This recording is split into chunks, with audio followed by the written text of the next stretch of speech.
Hi guys, tonight we are going to wander straight into a medieval hall, one of those cavernous places where the rafters are blackened by centuries of smoke, and the only real source of warmth, light, and food comes from a great open fire. You can almost feel your eyes sting already as the air thickens with wood smoke curling upward, stinging your nose and clinging to your hair. You probably won't survive this in the long run. Lungs aren't meant to deal with indoor campfires every single day, but for the medieval household, this smoky hearth was life itself. So, before you get comfortable, take a moment to like the video and subscribe, but only if you genuinely enjoy what I do here. And hey, tell me in the comments where you're listening from and what time it is for you right now. Now, dim the lights and let's begin. The fire is not just where cooking happens. It is the beating heart of the house.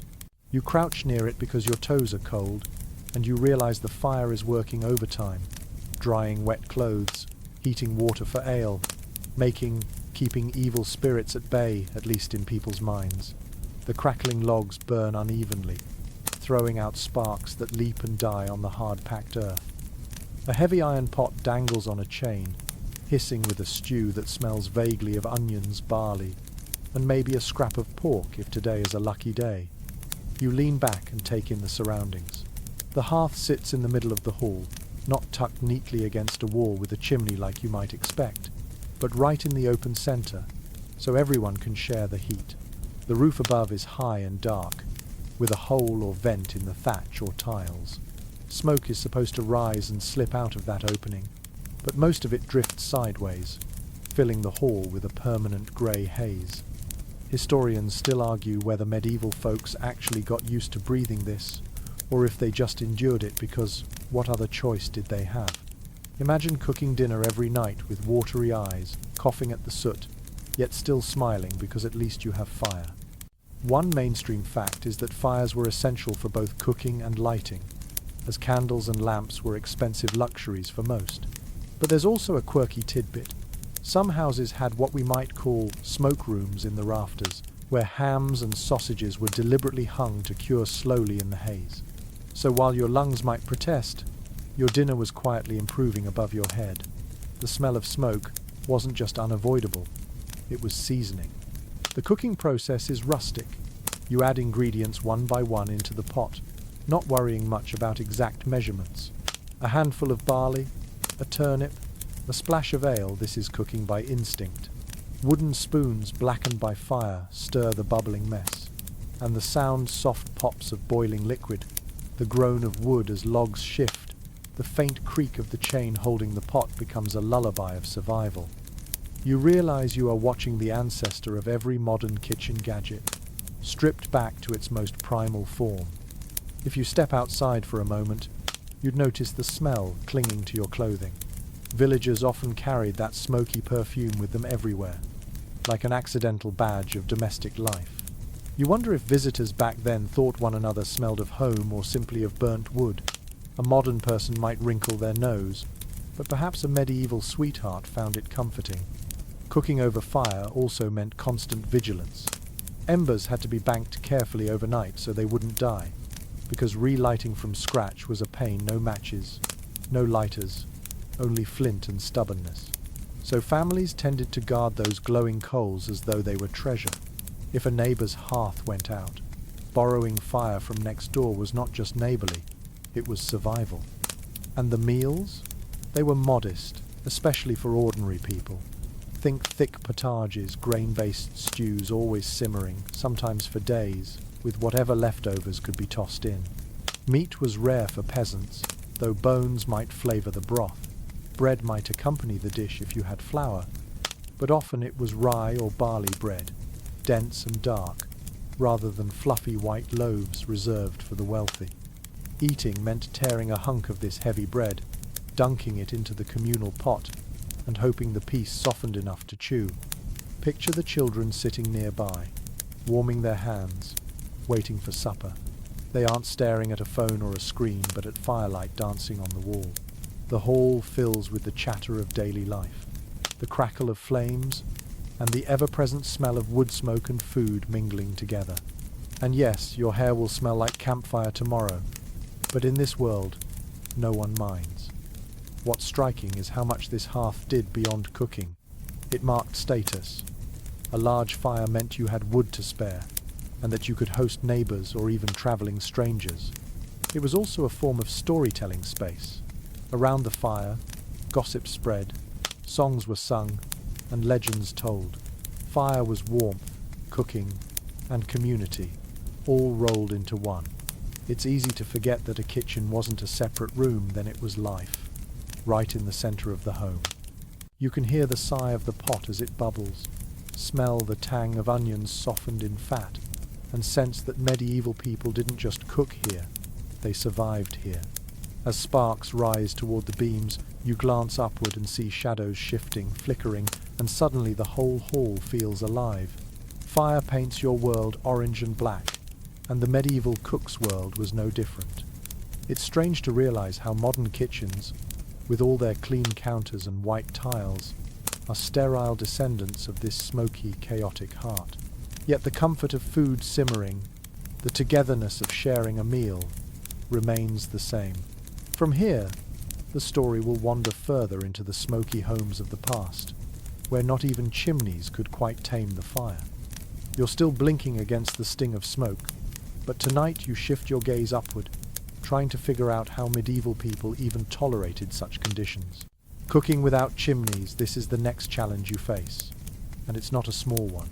You rub your eyes, cough into your sleeve, and wonder how anyone could stand to eat in the same room where the ceiling dripped with soot and the air felt heavy like fog.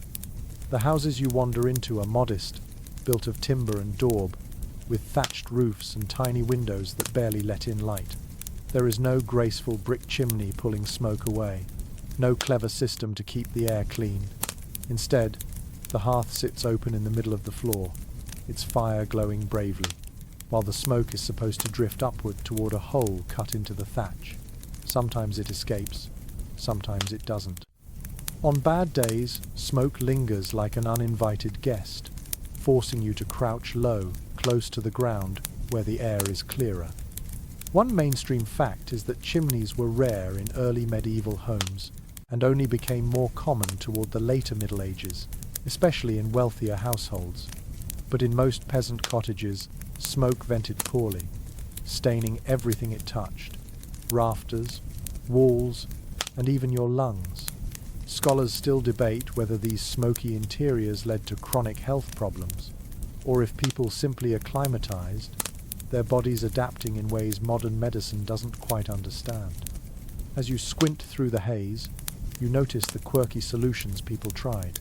Some families hung woven mats or wooden hoods above the fire to guide smoke toward the roof hole, though these contraptions often caught fire themselves. Others leaned planks at angles to coax the smoke, making the room look more like a makeshift construction site than a cozy home. And then there were the clever peasants, who built small smoke lofts just under the roof, improvised chambers where not only meat was smoked, but sometimes family members slept, since insects avoided the suffocating haze. Imagine explaining to a guest that the attic isn't just for storage, but doubles as a mosquito-free bedroom. You feel the texture of soot under your fingertips when you brush a rafter. It's sticky, oily, impossible to wash out completely.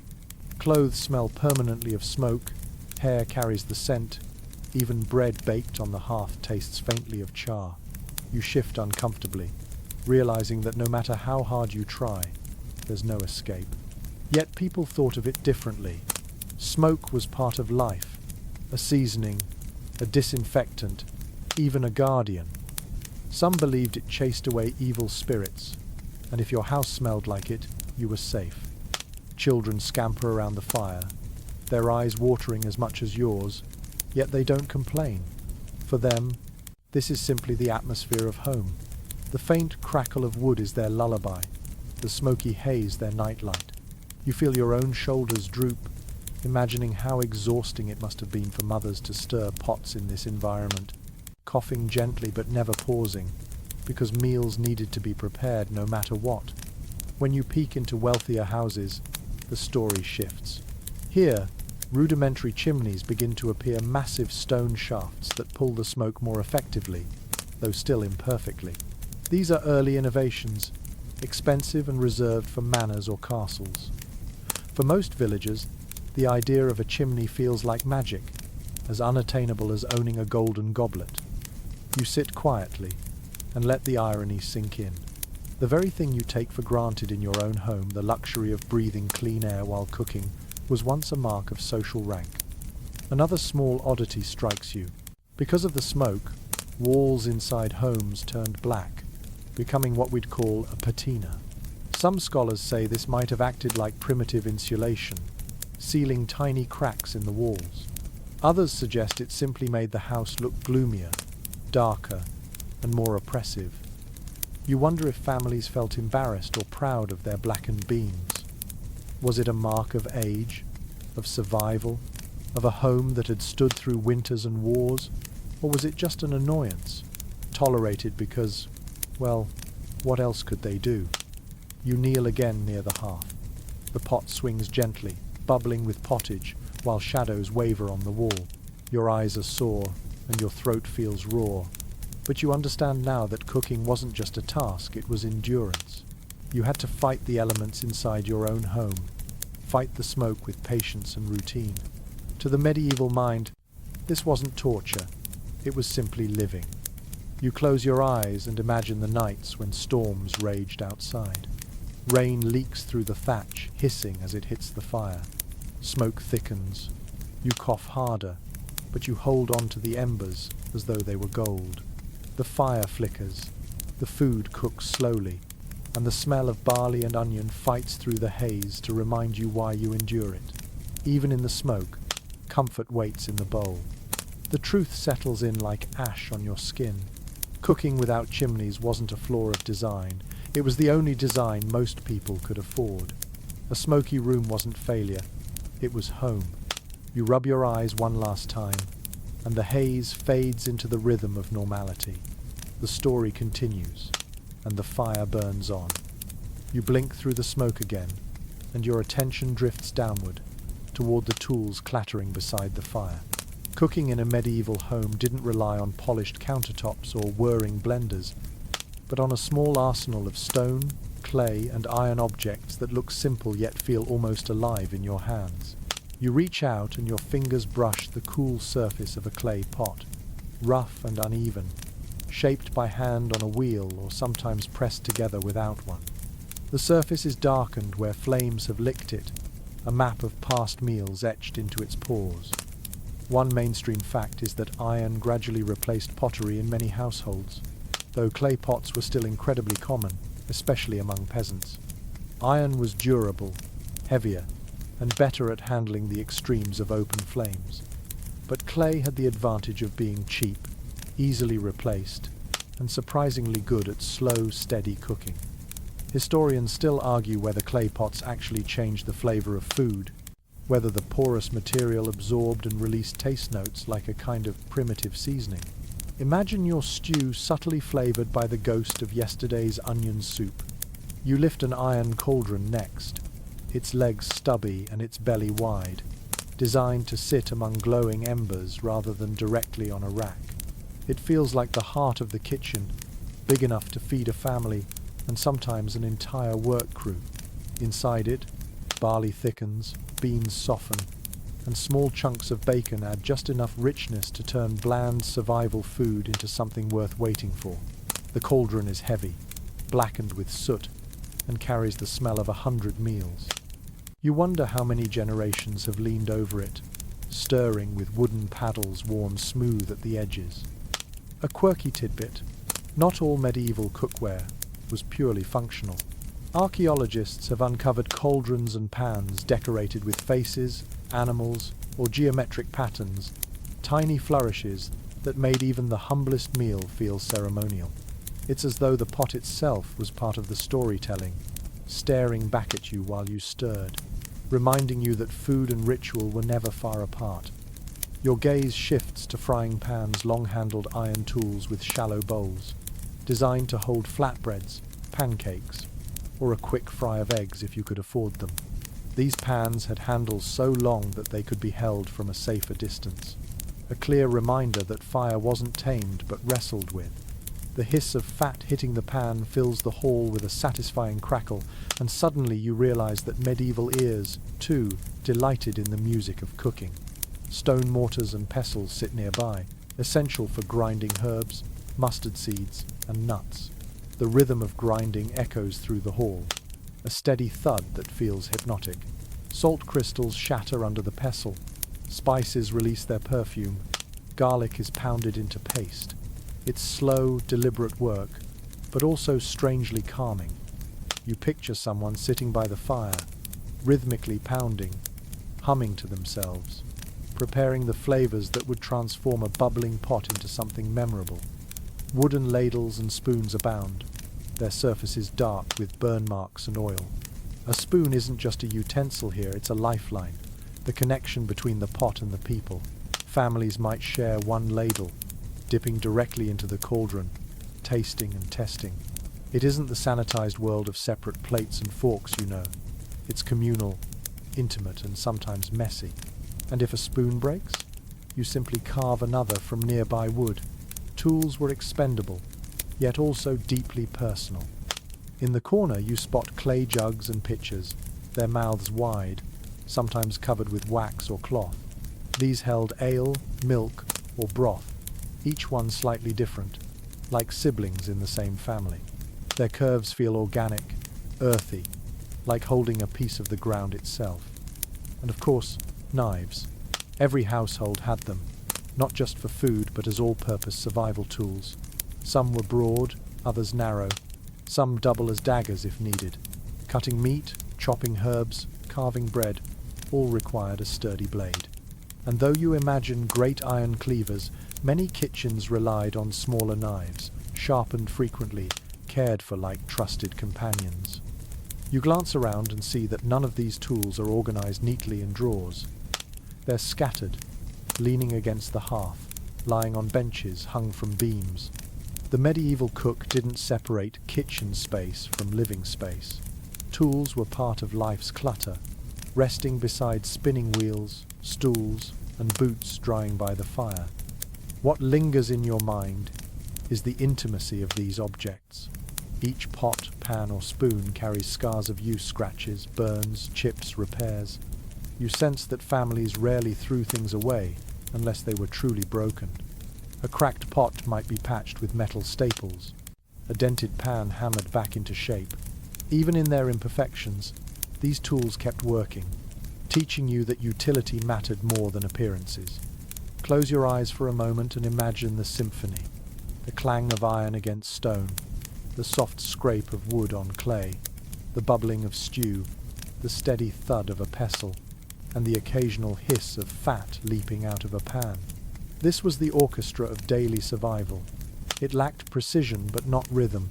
It lacked polish but not heart. And in the smoke-filled hall, with blackened rafters overhead and tools strewn around, you recognize a truth. Modern kitchens might gleam with stainless steel, but the medieval cook had everything essential. Fire, pots, knives, spoons, no timers, no gadgets, no electricity, just patience, muscle, and a handful of objects that carried centuries of meals within their walls. You wander away from the smoky hall and follow the faint sound of voices outside. The path leads you toward a low building at the edge of the village. It isn't a home, and it isn't a barn either. This is the communal bakehouse, and you can already smell the yeasty sweetness wafting into the air long before you see the oven itself. Imagine a great domed structure, brick or clay, glowing with the heat of an earlier fire, its walls so hot that they radiate warmth like the sun itself. Here is where bread, the backbone of medieval diets, is truly born. One mainstream fact is that many villages in medieval Europe shared these bakehouses rather than having private ovens in each home. Wood was costly, ovens took skill to build, and the danger of fire was always present. So it made sense to centralize the work. Families would knead dough in their cottages, then carry the loaves wrapped in cloth or nestled in baskets down to the bakehouse, each loaf carefully marked with a distinctive slash or symbol. That way, when dozens of loaves came tumbling out of the oven. No one mixed up their neighbor's dinner. The scene you stumble upon is lively. Villagers line up with their dough, children tugging at skirts, dogs sniffing at the baskets. The bakehouse keeper, sometimes a woman, sometimes a man, keeps watch like a conductor over an orchestra, sliding loaves in with a long wooden peel. Sparks leap as the bread meets the glowing surface. You hear the hiss, smell the crust forming, and suddenly you realize you are standing in a chorus of appetites, everyone waiting for the same miracle, golden bread. And yet, there's a quirky tidbit. Not all communal ovens were free. In many towns, lords or abbeys owned them, charging villagers a fee to use them, sometimes in coin, sometimes in a portion of the loaf. Imagine kneading bread only to watch a chunk of it vanish into someone else's hands before you even get a bite. The oven was as much about control and economy as it was about food. Scholars still discuss whether this system helped communities bond or created tension. On one hand, the bakehouse was a hub of gossip, a place to share news while waiting for loaves to bake. On the other, resentments surely bubbled when fees were high, or when the oven master favored one family over another. You wonder how many rumors about neighbors were born right here, whispered between yawns as smoke drifted lazily from the chimney.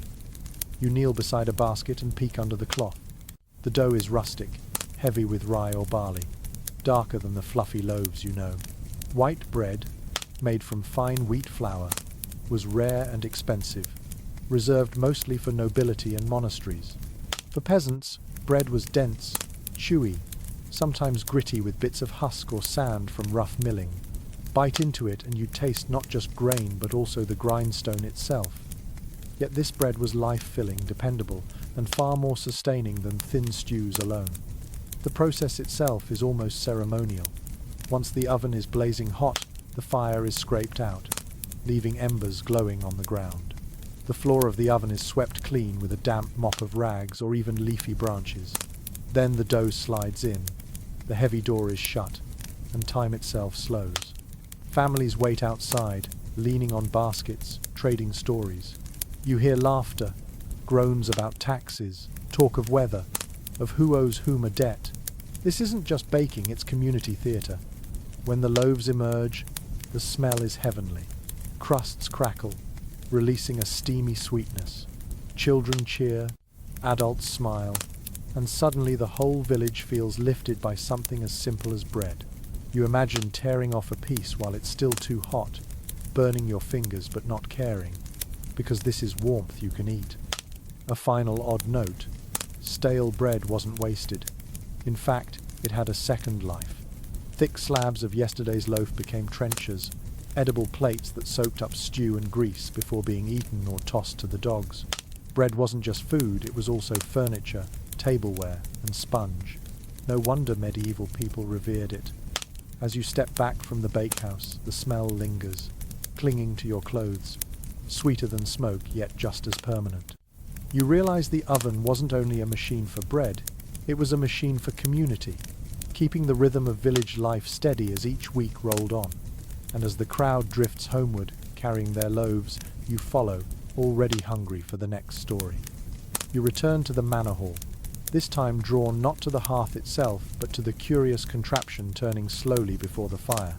It's a spit, long and iron, and skewered upon it is a haunch of meat glistening with fat. The slow rotation ensures it cooks evenly, juices dripping with a hiss into the pan below. Your mouth waters at the scent, but then you notice something stranger. The spit isn't turning on its own. Someone or something is powering it. One mainstream fact is that roasting meat on a spit was one of the most prestigious methods of cooking in medieval times, especially for nobles. It was costly in fuel and meat, and required constant attention, making it more of a display of wealth than an everyday reality. But the spit wasn't magical, it demanded labor, and that labor often fell on the shoulders of the lowest in the household hierarchy. Your eyes settle on a tired boy crouched near the fire. He grips the handle and turns the spit slowly, again and again, for hours. His cheeks are flushed from the heat, his eyes glazed with boredom, but he dares not stop. If he slows, the Lord's dinner might burn. These children were often called turnspit boys, and their lives were monotonous, filled with endless circles of a handle. It's a sobering sight, realizing that a feast's grandeur rested on the exhaustion of a child. Historians still argue whether these boys were truly bonded servants, apprentices, or simply expendable children from poor families, hired for a pittance and discarded when they grew too tall to crouch. Yet here comes the quirky tidbit: not all spits were turned by humans. In some households, especially later on, small dogs were bred specifically for the task. These turnspit dogs ran inside wooden treadmills or wheels mounted near the hearth, their tiny paws propelling the spit forward like furry engines. The sight must have been both comical and sad, panting animals powering roasts while noble guests laughed and drank nearby. Some accounts even say the dogs were swapped out like cogs, one replaced by another when it grew tired. Imagine the barking chorus echoing through a smoky kitchen. The spit itself was an engineering marvel of its day. Long iron rods, sometimes fitted with hooks, could hold entire carcasses. Large feasts might have multiple spits lined up, each turning a boar, goose, or rows of fowl. Fat dripped down into pans not only to keep the fire from flaring, but also to be collected and reused in sauces. Nothing was wasted. The smell is intoxicating. Rich, savory, smoky, with that unmistakable note of sizzling fat that makes you suddenly very aware of your stomach. Standing close, you feel the heat like a wall. Your face prickles, your lips dry, and you understand how punishing this job was. To sit here all day, turning and sweating, sometimes beaten if you faltered, this was the price of roasted luxury. In contrast, peasants rarely roasted meat at all. It demanded too much firewood, too much meat, too much labor. Boiling or stewing was easier, more economical, and less risky. So, the spit roast became a symbol. To roast meant you had means. You lean closer and notice the rhythmic squeak of the spit as it turns, the groan of the wheel, the occasional pop as fat strikes flame. It's hypnotic, almost mesmerizing, but you can't ignore the human cost. You glance at the boy again, his hands reddened by heat, and wonder if he dreams of escape, or if this task feels as natural to him as breathing. The guests in the hall, of course, see none of this. They will only see the roast arriving on a platter, glistening, carved into neat slices by a carver in livery. They'll marvel at the tenderness, the flavor, never sparing a thought for the boy or the dog who made it possible. The spit hides its labor in plain sight. Even the design of halls reflected the importance of roasting. Large fireplaces were often built to accommodate multiple spits, and some castles eventually installed mechanical spit turners powered by weights or even water wheels. But those came later. For much of the Middle Ages, it was flesh and bone, human or canine, that kept the roast spinning. You close your eyes and let the sound wash over you. The crackle of fire, the squeak of the wheel, the soft sigh of fat dripping into pans. You picture the boy counting the turns in his head, or the dog running endlessly in its wheel, and you realize that every grand medieval feast rested not just on meat and fire, but on small, tired figures hidden in the shadows of the hall. The roast still spins behind you, but tonight you turn your eyes toward the quieter pots simmering nearby.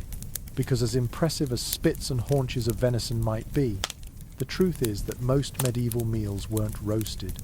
They were boiled, stewed, or simmered until every ingredient surrendered itself to the broth.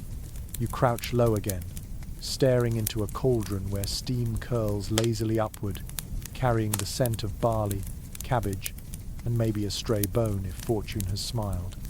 One mainstream fact is that the staple dish of medieval Europe was the pottage, a kind of thick soup or stew that could range from watery gruel for peasants to rich, meaty broths for nobles. The word itself became synonymous with daily food, so much so that English law even mentioned bread and pottage as a basic right in some contexts. You dip a wooden spoon into the bubbling mass and realize this is the ancestor of almost every comfort food you know today.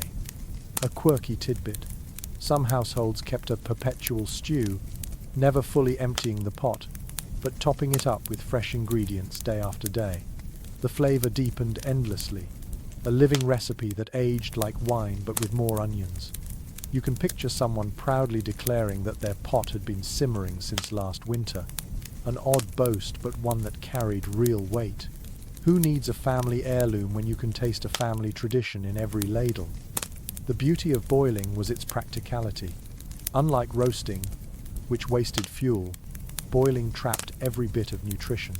Bones leached their marrow, grains softened and swelled, herbs released their fragrance. You listen to the rhythm of the bubbles' soft plops, occasional hisses, and you know you are hearing the heartbeat of survival. Yet historians still argue whether pottages were bland slops or surprisingly flavorful meals. Some records list generous use of leeks, parsley, sage, even a dash of imported pepper. Others suggest the poor rarely had more than cabbage and barley to rely on. You stir the pot, and the truth feels somewhere in between. Sometimes dull, sometimes bright, always dependent on what the market or garden could provide that week. The cauldron beside you is massive, hanging from an iron hook, its belly rounded like a womb. Inside it, peas soften into mush, carrots sweeten, and bits of bacon, if they exist at all, melt into invisible richness. Steam moistens your face, fragrant and earthy. Children dip crusts of bread to thicken the stew, turning a meager portion into something filling. In the background, you hear women gossip as they chop more leeks, and men sharpening knives, waiting for the pot's contents to be ladled out. Boiling also had social functions. Shared cauldrons meant shared meals, and eating from the same pot reinforced community ties. Imagine 3 or 4 spoons dipping in at once, slurping, laughing, arguing, all while leaning close to the same hearth. Cleanliness wasn't the point, togetherness was. You can almost feel the heat of elbows brushing, the splash of broth spilling over onto the floor, and the unbothered way everyone continues as though nothing happened. In richer kitchens, boiling had its own theatrics. Chefs prepared elaborate stews with wine, almonds, and exotic spices, turning the humble pottage into a performance. Almond milk might replace dairy for Lenten fasts. Saffron could dye broth a golden yellow, and meatballs shaped like pears or rabbits floated in luxurious bowls. A nobleman slurping stew was slurping wealth. The contrast is striking. Peasants ate cabbage stews for survival, while lords ate almond stews for spectacle, yet both called it pottage. The sound of simmering grows hypnotic, almost soothing, and you realize how forgiving this method was. Nothing needed precision. You could leave the pot alone for hours, only stirring occasionally, and it would still be edible. This gave women time to spin wool, mend clothes, or nurse children while supper practically cooked itself. The fire demanded tending, but the pot rewarded patience. Sometimes, the liquid from stews doubled as medicine. Herbal broths flavored with sage, thyme, or fennel were prescribed for stomach troubles. Boiled milk with breadcrumbs might soothe a fever. The line between food and cure blurred constantly, as though the cauldron was both doctor and dinner. You take another imaginary taste, spoons scraping against the side of the pot. The stew is thick, clinging, humble yet strangely comforting. No fireworks, no drama, just warmth sliding down your throat, filling you with quiet strength. It's easy to see why this was the mainstay of medieval diets. And as you sit back, watching bubbles rise and burst, you realize something else. The simmering pot was the hum of medieval life, always on the fire, always feeding, always waiting. Even now, the memory of its steam feels like a blanket draped over your shoulders. You drift from the bubbling pot, following the smell of something stronger than cabbage and barley. It isn't the scent of a fresh stew, but the tang of salted meat and smoke clinging to a pantry. The kind of smell that tells you this food has been waiting weeks or months for its turn on the fire. In a world without refrigerators, people had to be clever. Meat, fish, even vegetables were coaxed into lasting longer through salt, smoke, and barrels brimming with brine. Tonight, you are going to step inside one of those storerooms and see how much survival depended on the art of preservation. One firmly recorded detail is that salt was the cornerstone of medieval preservation. Salt mines, in places like Salzburg or the salt pans along the coast, were as valuable as gold because they could keep food edible long past its natural life. Without it, villages would starve in winter when fresh harvests and animals were scarce. Meat rubbed with heavy crusts of salt hardened into something nearly unrecognizable, but once soaked and boiled, it returned to usefulness. Entire economies were built around this mineral, and families hoarded it as though it were treasure. There's also a curious note here. Salt fish wasn't just a backup plan, it was an obsession. Huge barrels of salted herring traveled across Europe, feeding towns hundreds of miles inland. People spoke of the North Sea as though it were a pantry itself, endlessly supplying fish that could be packed into casks and traded for grain, wool, or even spices. You picture a cart creaking into town, its barrels smelling strongly enough to alert your nose before your eyes spot it. For peasants, this was the taste of Friday dinners, church-mandated fast days, and winter survival all in one. But opinions continue to differ among scholars about how pleasant or miserable these preserved foods really were. Was salted beef just a chewy necessity, endured with a grimace? Or did families grow genuinely fond of its flavor, seasoning it with herbs to soften the harshness? Some records suggest wealthy households prized smoked hams and salted eels, even serving them at feasts. Others describe common folk complaining that their winter diet was a monotonous cycle of barrel meat and stale bread. As you lean against a wooden cask, you can almost taste both realities, the comfort of having food at all, and the boredom of chewing the same tough slice night after night. You reach out and lift the lid on a barrel. Inside, slabs of pork float in brine, pale and slick, pressed down with heavy stones to keep them submerged. The smell is sharp, nose-wrinkling, but also reassuring. That barrel is a promise that your family won't go hungry in February. Next to it, strings of smoked sausages hang from beams, their skins wrinkled, darkened by weeks of absorbing smoke. Every time the fire burned in the hearth, food could be suspended above it, quietly transforming into something that would last. It wasn't only meat. You run your hand over a sack of beans, a heap of dried peas. These were stored carefully in wooden bins, sometimes dusted with ash or herbs to keep insects away. In a world where fresh vegetables weren't available year-round, dried legumes were lifelines, swelling into hearty stews whenever water and fire touched them. It's humbling to see how something as small as a dried pea meant the difference between hunger and a full belly. Fruit too found its way into barrels. Apples were layered in straw and kept in cool cellars, surviving for months. Grapes were dried into raisins, figs pressed into dense cakes, plums turned into prunes. Each was a burst of sweetness when winter's grey monotony set in. Imagine biting into a dried fig in January, chewy, sticky, tasting of sunshine long gone, a tiny luxury but one that lifted spirits. You hear a faint clinking and turn to see ceramic jugs, sealed with wax. Inside is ale, or cider, or maybe even pickled vegetables. Vinegar, another byproduct of fermentation, became a preservative too. Vegetables submerged in sour liquid gained new lives, sharp and tangy, and could brighten otherwise dull meals. For many, pickles weren't just garnish, they were survival medicine, cutting through the heaviness of salted meat. And yet, nothing here was foolproof. Molds grew, brine spoiled, barrels leaked. A household always lived on the edge of loss, never certain whether its stores would hold. To see a barrel ruined was to face hunger head-on. So every villager learned vigilance. Check the brine, stir the sacks, smoke the meats thoroughly. Preservation wasn't a one-time act, it was a continuous ritual of care. Some of the methods strike you as inventive. In northern regions, fish might be frozen directly in ice, preserved by the very winters that threatened survival.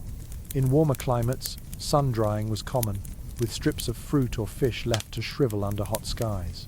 And across Europe, smokehouses stood like guardians, their chimneys exhaling the scent of hams and sausages, slowly hardening into endurance food.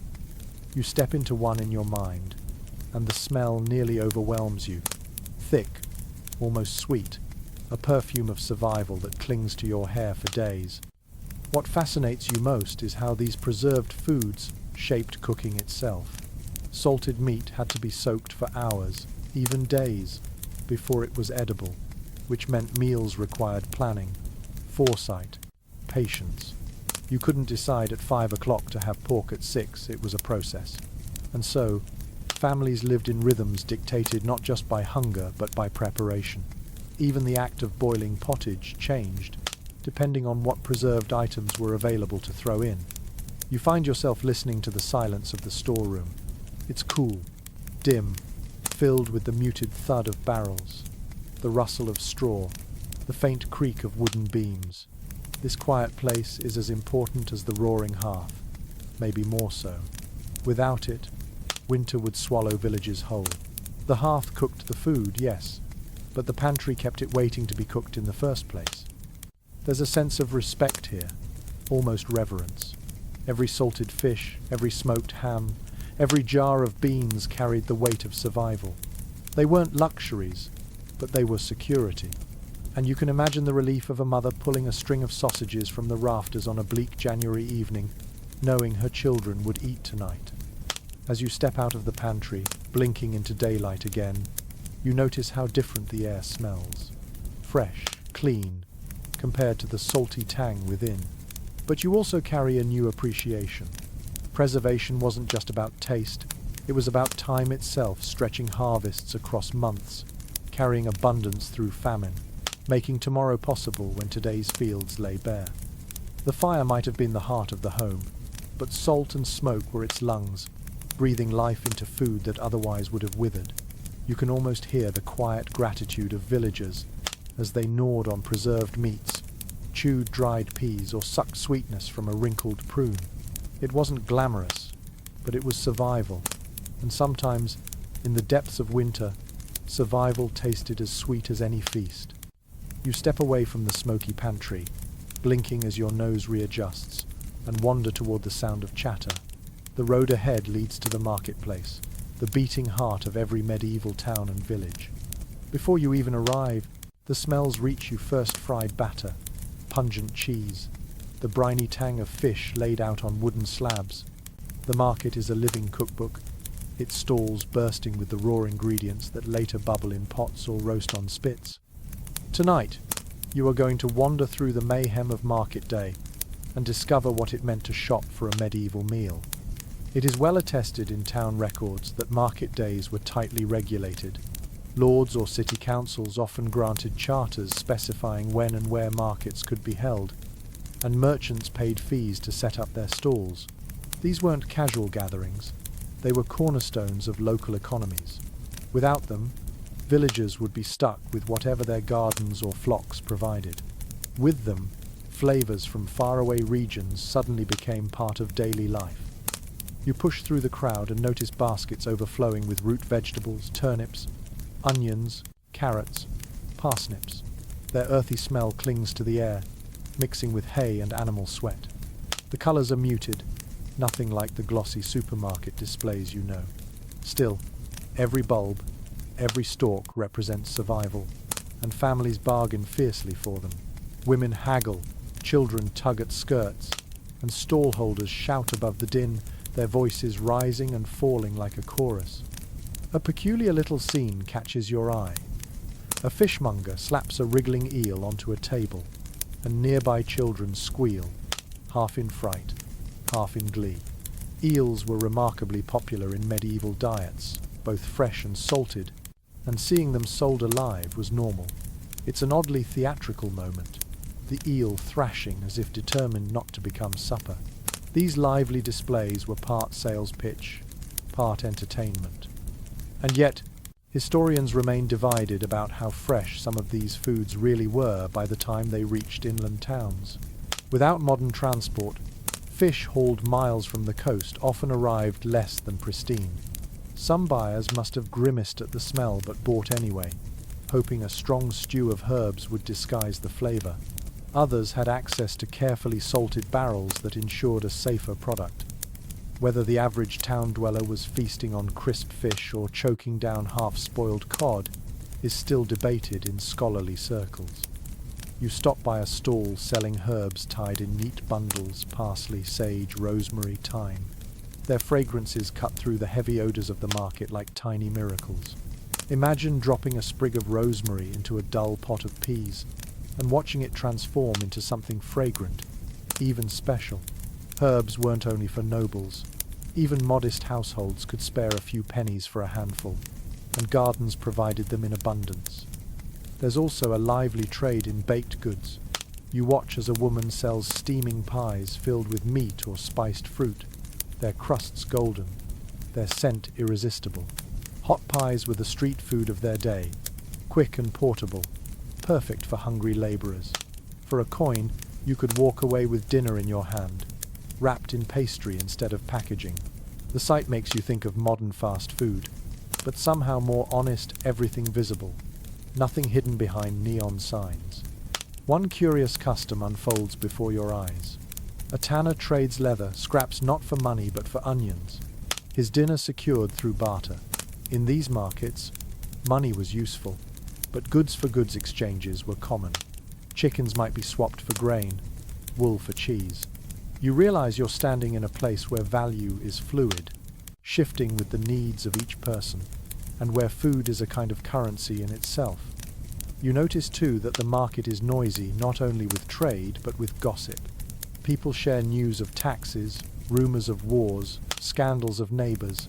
Markets were as much about conversation as consumption. For a villager living in isolation, this was the social highlight of the week. Buying leeks and hearing who ran off with whose daughter happened side by side, seamlessly woven together.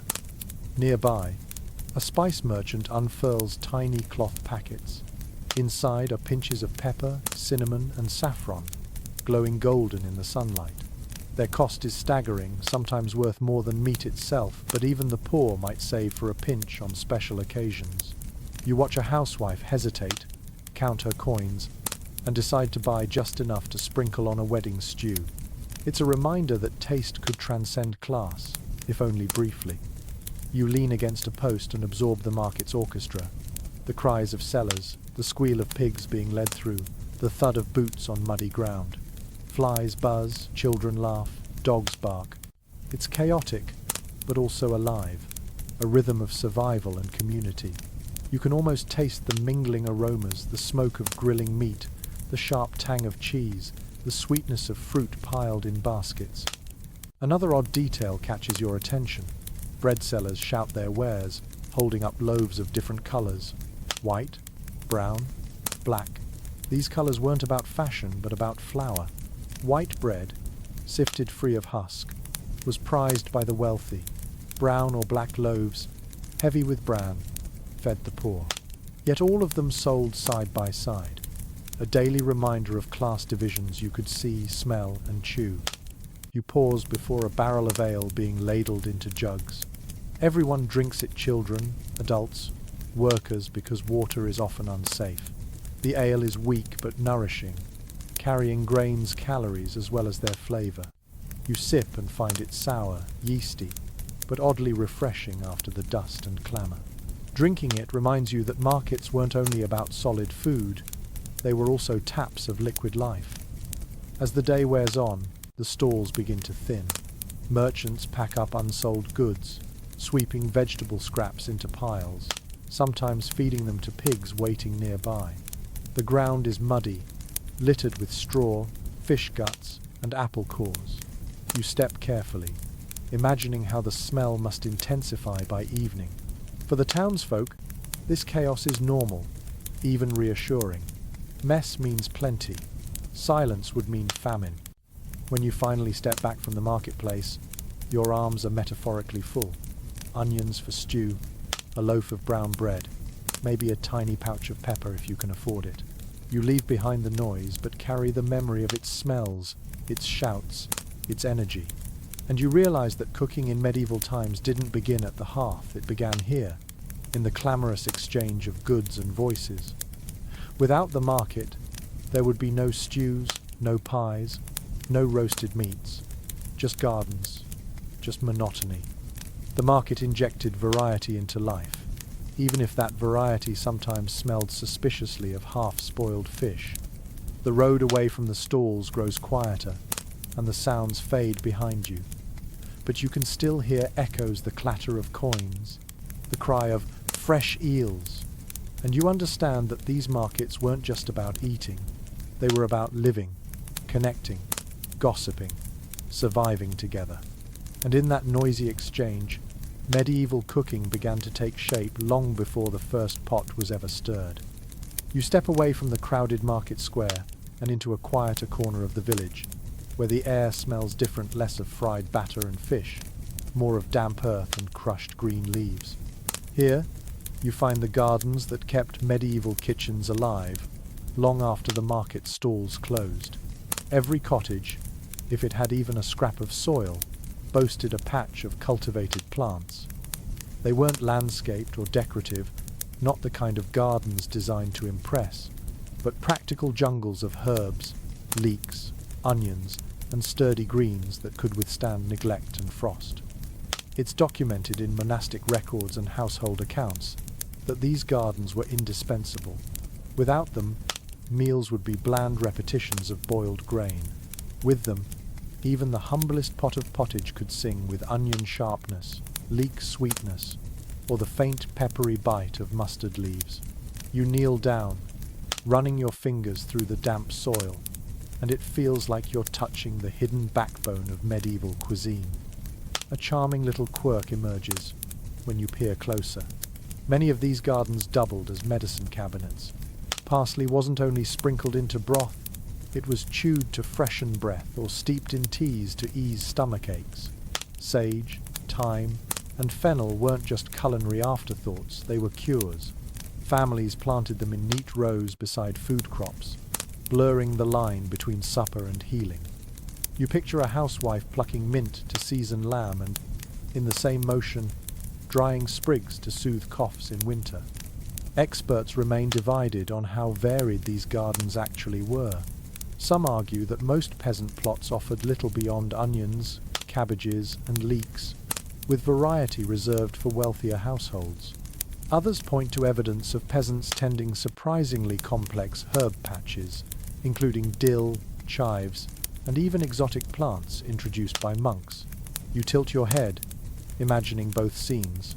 One garden sparse and humble, another buzzing with herbs fragrant enough to rival a modern kitchen. The truth probably lay somewhere in between, shifting from village to village. You stand before a row of leeks. Their long green stalks are sturdy, resilient against cold weather, and endlessly versatile. Chopped into stews, boiled on their own, or even wrapped in pastry for wealthier tables, leeks were beloved. They appear in countless medieval recipes, proving that something simple could be turned into something satisfying again and again. Nearby, cabbages sit heavy and round, their outer leaves streaked with dirt. To you, they look ordinary, but to medieval cooks, they were treasure cheap, filling, and capable of stretching thin soups into something hearty. As you crouch closer, you hear the faint buzzing of bees hovering over blossoms. The garden isn't just about food for humans, it's an ecosystem. Herbs like thyme and sage attract insects, helping pollination.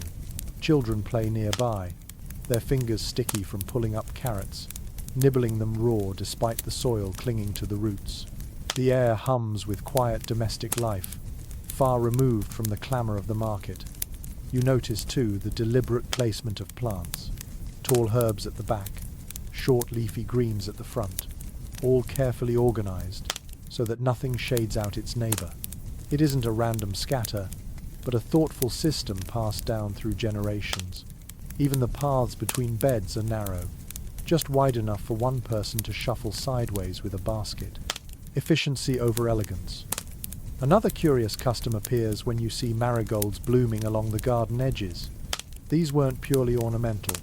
Their petals were plucked and added to soups for color, mimicking saffron at a fraction of the cost. Imagine sprinkling marigold petals into a bland broth and watching it glow golden, fooling guests into thinking the dish was richer than it was. A splash of beauty, a dash of deception. In wealthier households and monasteries, gardens expanded into miniature farms. Monks cultivated not only the usual onions and leeks, but also rows of herbs for brewing medicinal syrups.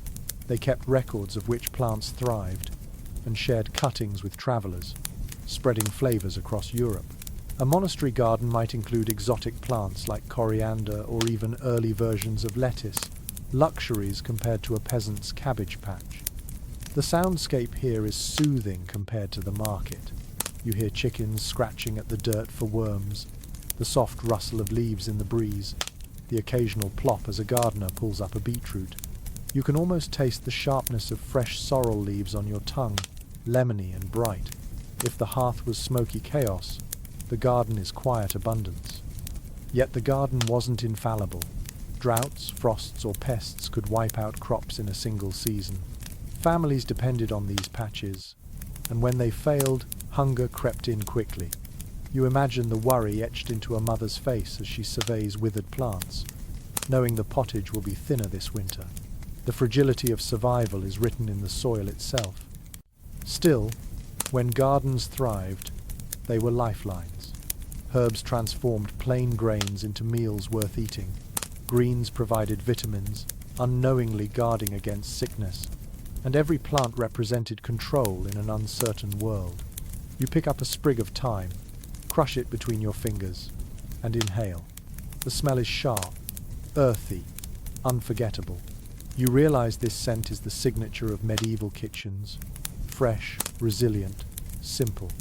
As dusk falls, villagers bend over their plots, pulling weeds, watering with buckets, tying herbs into bundles to hang in rafters.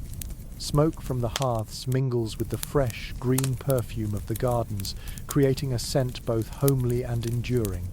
You step back onto the path and glance once more at the rows of leeks, the marigolds glowing faintly in the fading light. And you understand that these gardens weren't merely side projects. They were as essential as the fire itself, shaping not just meals but health, community, and the rhythm of everyday life. You leave the quiet village gardens behind and follow a caravan road stretching toward the horizon. The air changes less earthy, more exotic, carrying whispers of distant lands. Tonight, your journey takes you into the world of medieval spices, those tiny flecks of color and scent that transformed kitchens and reshaped economies. To modern eyes, a pinch of pepper is an afterthought. In the Middle Ages, it was treasure, carried across deserts and oceans, guarded like jewels, and sprinkled onto dishes as both flavor and status symbol. It's firmly established in trade records that pepper was the most common imported spice, flowing steadily from India into Europe. Merchants measured it out by the pound, and in some cases, rent could even be paid in peppercorns. Imagine a landlord accepting not coins, but a sack of tiny black beads, worth their weight many times over. The black dots in your grinder today were once counted one by one, guarded fiercely in chests. But there's a delightful oddity. Medieval people loved spices so much they often used them in ways that seem bizarre now. Recipes called for cinnamon in meat pies, ginger in sauces for fish, and sugar still considered a spice, then sprinkled over roasted meats. To them, the blend of sweet and savory was thrilling, not strange. You picture a noble guest smiling with delight as he bites into venison sweetened with honey and cinnamon, flavors colliding in a way your modern tongue might hesitate to enjoy. Researchers remain divided over whether ordinary villagers ever tasted these treasures. Some argue that pepper and saffron were firmly locked behind the doors of nobility and monasteries, while others suggest that tiny amounts trickled down through markets, letting even peasants buy a pinch for weddings or feast days. The truth might be in between. Most peasants probably lived spice-free lives, but on rare occasions, a stew could sparkle with a whisper of something foreign. You arrive at the stall of a spice merchant in a bustling town. His table is modest in size but staggering in value. Small wooden boxes hold pepper, ginger, cloves, cinnamon, nutmeg, and saffron threads glowing golden like threads of fire. Each box is opened sparingly, the aromas wafting out and sending your senses spinning. He speaks proudly of caravans crossing deserts, of camels trudging through sandstorms, of ships braving storms to bring these miracles here. Buying from him isn't just purchasing flavor, it's buying into a story of adventure. Saffron, in particular, dazzles you. Its strands are so light they weigh almost nothing, yet they cost more than gold by the ounce. To stretch it further, some merchants cheated, dyeing other plants yellow and mixing them in. Buyers had to squint carefully, hoping they weren't tricked. Imagine the frustration of spending half a year's wages only to discover your saffron was a fraud.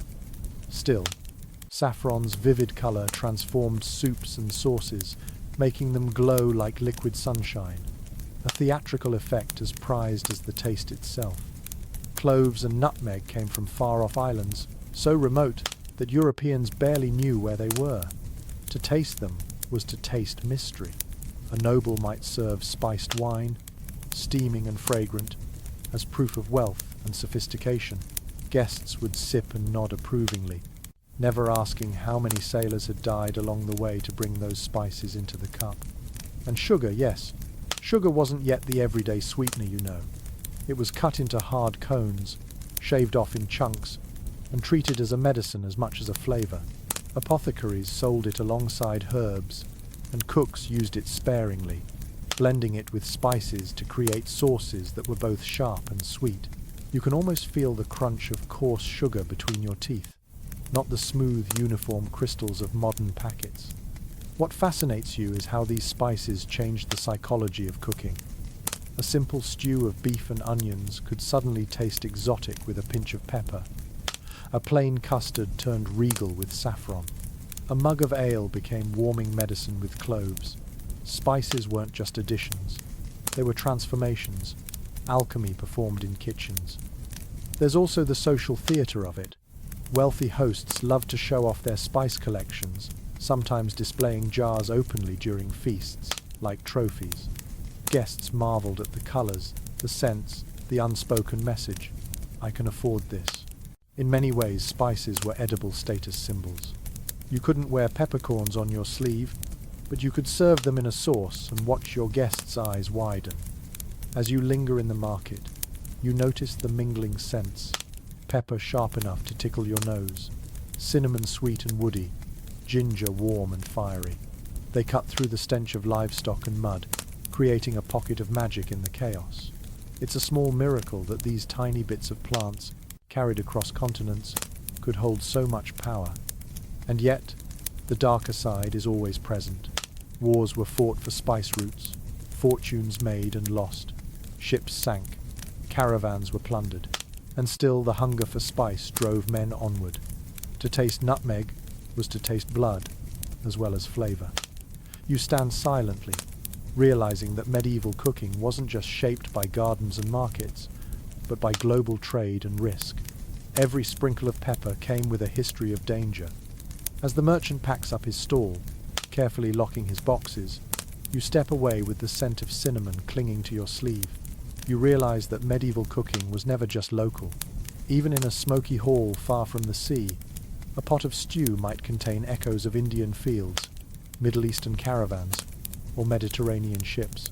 Food wasn't just survival. It was connection to the vast, dangerous, dazzling world beyond the village gates. You breathe in once more, the spice-scented air warming your lungs, and the thought lingers. In a world of monotony, spices were both escape and performance. A handful of pepper, a thread of saffron, a dusting of ginger, each one transformed not just food but identity itself. You leave behind the gleaming boxes of saffron and cinnamon and step into a very different world, one of plain clay bowls, heavy bread, and simmering pots that never see a pinch of exotic spice. Tonight, you crouch at the hearthside of an ordinary peasant family, and for the first time you understand what cooking for the poor really meant. No feasts, no golden sauces, No sugar sculptures, just the stubborn rhythm of survival made edible. It's written plainly in manorial accounts that peasants lived on a diet dominated by grains. Barley, rye, oats. These were the backbone of daily meals. Wheat was a luxury, almost entirely reserved for the nobility, so most villagers chewed bread that was coarse, dark, and sometimes gritty from poorly milled flour. Imagine biting into a slice, only to feel tiny stones crunch between your teeth. This wasn't indulgence, it was fuel. A curious observation found in medieval cookbooks is the sheer monotony of this fare. Day after day, families ate pottage, a thick soup of grains and vegetables, occasionally flavored with a sliver of meat, if luck allowed. Some households maintained a single pot that simmered perpetually, its contents shifting with whatever scraps were available. One day cabbage, another day leeks, sometimes enriched with a bone tossed in for flavor. You dip a spoon into this bubbling mess, and the taste is simple, earthy, almost bland, but it fills the belly, and that was enough. Experts still disagree on just how meager the peasant diet truly was. Some argue it was balanced, with plenty of vegetables, dairy, and fish when fasting rules applied. Others suggest it was far harsher, with malnutrition and hunger common in bad harvest years.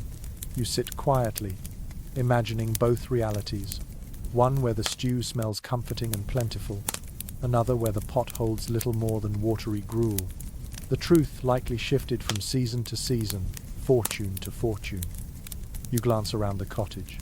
Children gnaw on crusts of bread softened in ale, the cheapest drink around, safer than water.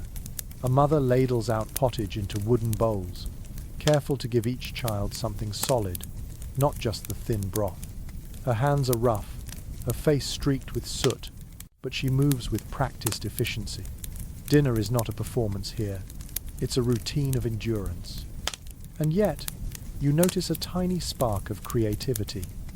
On feast days, even peasants might save for a little honey to sweeten bread, or dried fruit to brighten a stew. A handful of herbs from the garden might transform an otherwise dull pot into something fragrant. It wasn't luxury, but it was enough to remind the family that joy could still fit inside a bowl. In the corner, a small jug of milk rests, thin and slightly sour. Dairy was common in rural diets, curds, cheese, butter when possible. Not the creamy richness you expect, but modest portions stretched carefully. Cheese, hard and salty, could last months and accompany bread as a meal in itself. Imagine the relief of unwrapping a wheel in midwinter and cutting off a wedge to share. Meat was rare, but not absent. Families might keep pigs or chickens, slaughtered only when absolutely necessary. More often, bones and scraps were bought cheaply or received as payment in kind, used to flavor otherwise vegetarian meals. You watch as a bone is tossed into the pot, sizzling briefly before sinking. It gives no meat but plenty of flavor, and everyone leans closer, hoping for a ladleful that touched it. Another oddity: peasants sometimes baked loaves mixed with acorns or beans during famine years, stretching flour with whatever could be found. These breads were dense, bitter, and hardly appetizing, but they kept people alive. You imagine the grim satisfaction of chewing acorn bread, each bite a reminder of scarcity and resilience. And then there's ale, weak, often cloudy, but nourishing enough to sustain workers through long days. Children drank it too, since water was risky. Brewing was a household task, and the smell of fermenting grain was as familiar as smoke from the fire. You sip it in your mind, sour but oddly refreshing, and realize it was as essential to survival as bread itself.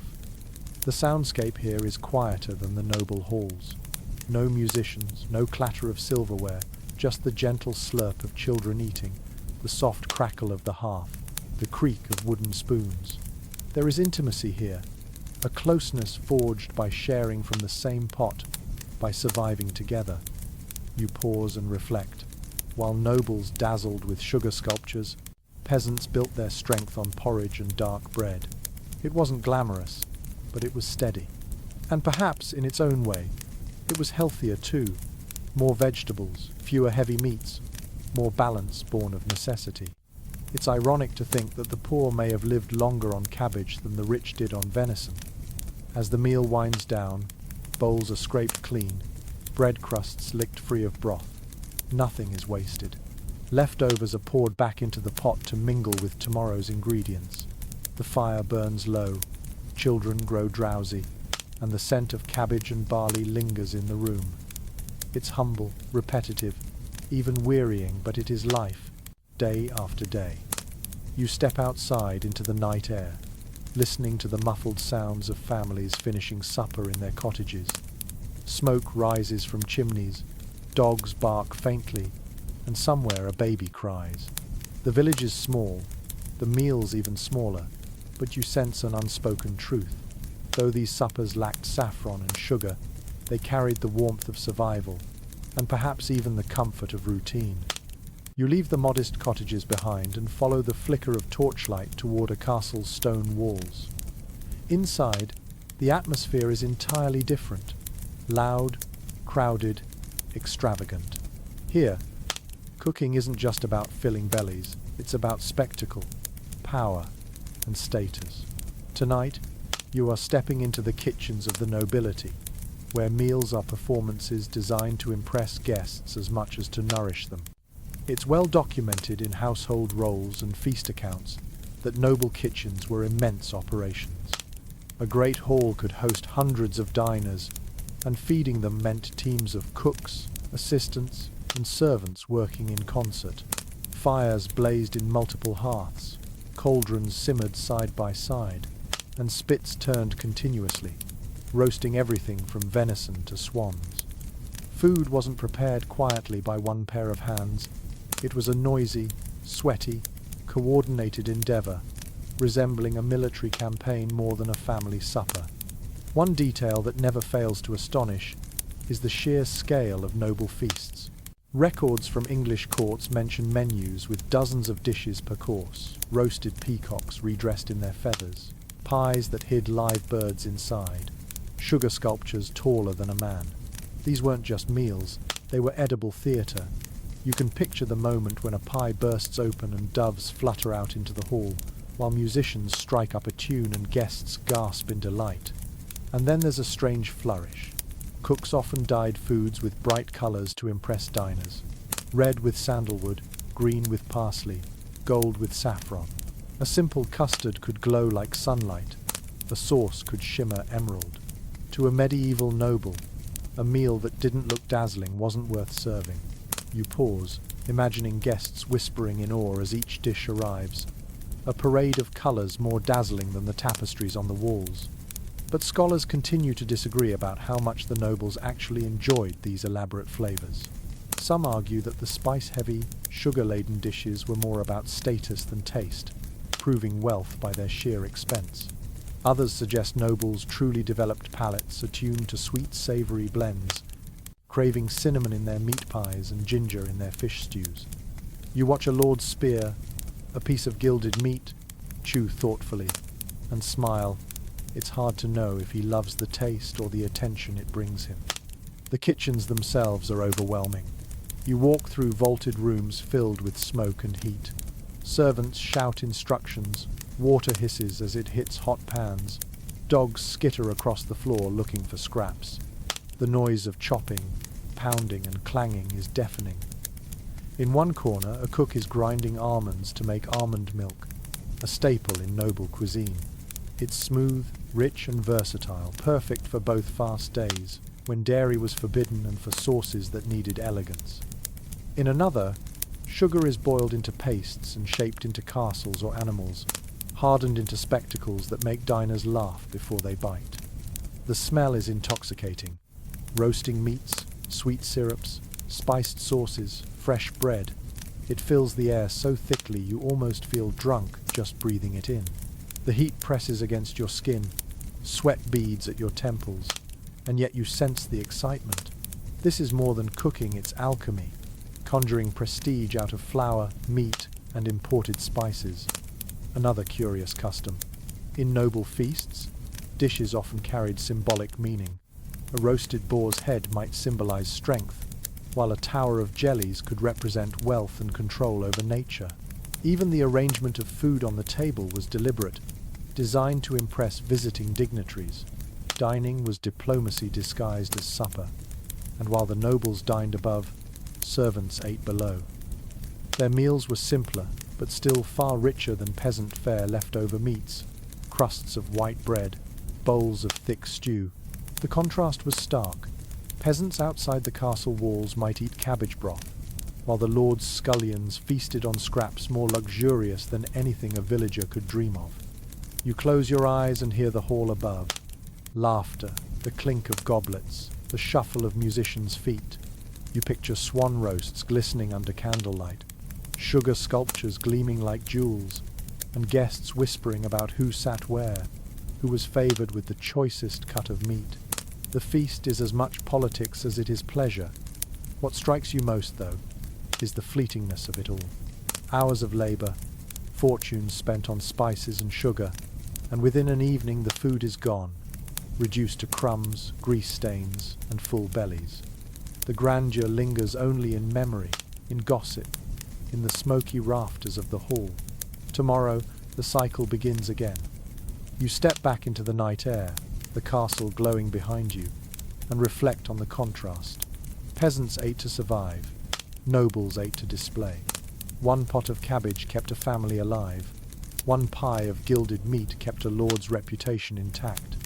And somewhere between those extremes lay the truth of medieval cooking, a spectrum stretching from gruel to glory, with every meal carrying meaning beyond taste. You leave the grand hall where nobles gorge themselves on gilded meats, and your path leads to the church bells ringing across the fields. The sound doesn't just mark the hours, it dictates the menu, because in medieval Europe, food wasn't only shaped by markets and gardens, but also by the church calendar. Festivals and fasts punctuated the year, transforming what people cooked and ate. Tonight, you find yourself standing at the edge of a kitchen on a Friday, when the rules of the church weigh heavier than the hunger in your stomach. It is firmly recorded in ecclesiastical statutes that the faithful were expected to avoid meat on certain days, especially Fridays, Lent, and the vigils of saints. Instead, fish became the centerpiece, served in endless variations. To a modern eye, this might seem like deprivation, but to medieval cooks, it was an opportunity to get creative.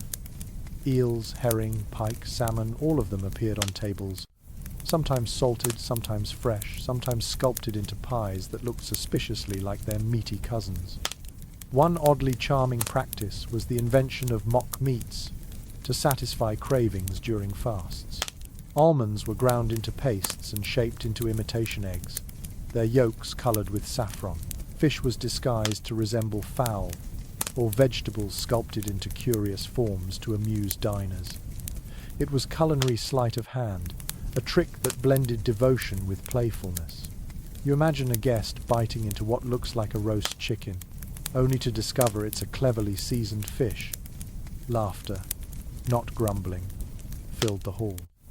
But experts remain divided over how strict these fast rules were in daily life.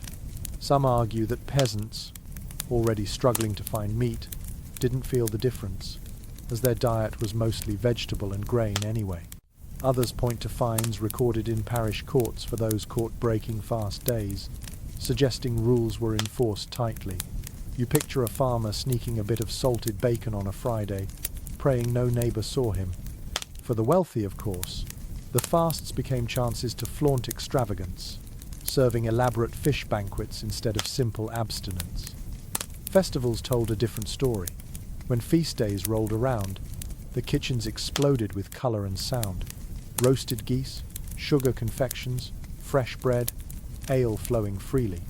These meals weren't daily occurrences, but punctuations of joy in a hard life. Villages shared in community feasts after harvest, slaughtering pigs, baking great loaves, and pouring cider until the fields echoed with laughter. The cycle of fasting and feasting created a rhythm, a seesaw of restraint and release that defined medieval eating. You sit beside a hearth where fish is sizzling on a griddle, the smell sharp and briny. The cook sprinkles herbs across it, parsley and dill, and the fragrance lifts it from ordinary to divine. In the corner, a pot of almond milk simmers for a sauce, rich and creamy, proof that even fast food could be luxurious if you had the means. The hiss of fish against iron, the crackle of firewood, the faint chant of monks drifting through a window, all of it blends into a ritual, a meal tied as much to the soul as to the body. Children tug at skirts, waiting for their bowls. Bread is sliced, ale poured, and you watch as families bow their heads before eating. The food may be simple, but the moment feels sacred. To eat is not only survival, it's an act woven into faith, bound by rules that touch every bite. And yet, the festivals are louder, rowdier. Imagine the smell of roasted goose mingling with spiced wine, the sound of fiddles and drums, the heat of bodies pressed together in celebration. For a few days, hunger and restraint are forgotten, replaced with abundance and laughter. Tables groan under platters, hands reach eagerly, and the night stretches long with dancing. You feel the joy of it in your bones, a reminder that even in a world of scarcity, people found ways to feast. You lean back and see how the church calendar shaped not just what people ate, but how they thought about food. Abstinence taught humility, feasts taught gratitude, and the alternation kept life from becoming monotonous. It was as though the year itself was seasoned with holy rhythms, every fast and festival a spice in the stew of daily existence. When the bells ring again, the meal ends. Plates are cleared, scraps given to the poor, and the fire banked low. Outside, stars prick the sky. You walk away carrying the scent of fish and herbs, the memory of laughter from feasts, the hush of bowed heads before supper, and you realize that in medieval times, food wasn't just cooked, it was sanctified, restricted, celebrated. It was tied to belief as tightly as it was to hunger. The church bells fade, and now your nose leads you onward, this time toward the riverbanks where fishing boats bump gently against the shore. Medieval cooking relied on fish far more than you might imagine, especially because of fasting rules. But without refrigerators or freezers, keeping fish fresh was a constant battle. Tonight, you crouch beside baskets of slippery eels and barrels of salted herring, and you see just how ingenious people had to be to keep seafood on the table. It's clearly documented in trade ledgers that inland towns depended heavily on preserved fish. Rivers and lakes provided some fresh catches, but the majority of what people ate traveled long distances, packed in salt. The herring trade was particularly immense, so vast that some historians call it the medieval equivalent of the oil industry. Ships ferried barrels across the North Sea and Baltic, unloading them in ports where carts rattled inland for days or weeks. By the time those herring reached a small village, they were as much salt as fish, but still invaluable. One strangely fascinating practice was the construction of elaborate fish ponds on estates and in monasteries.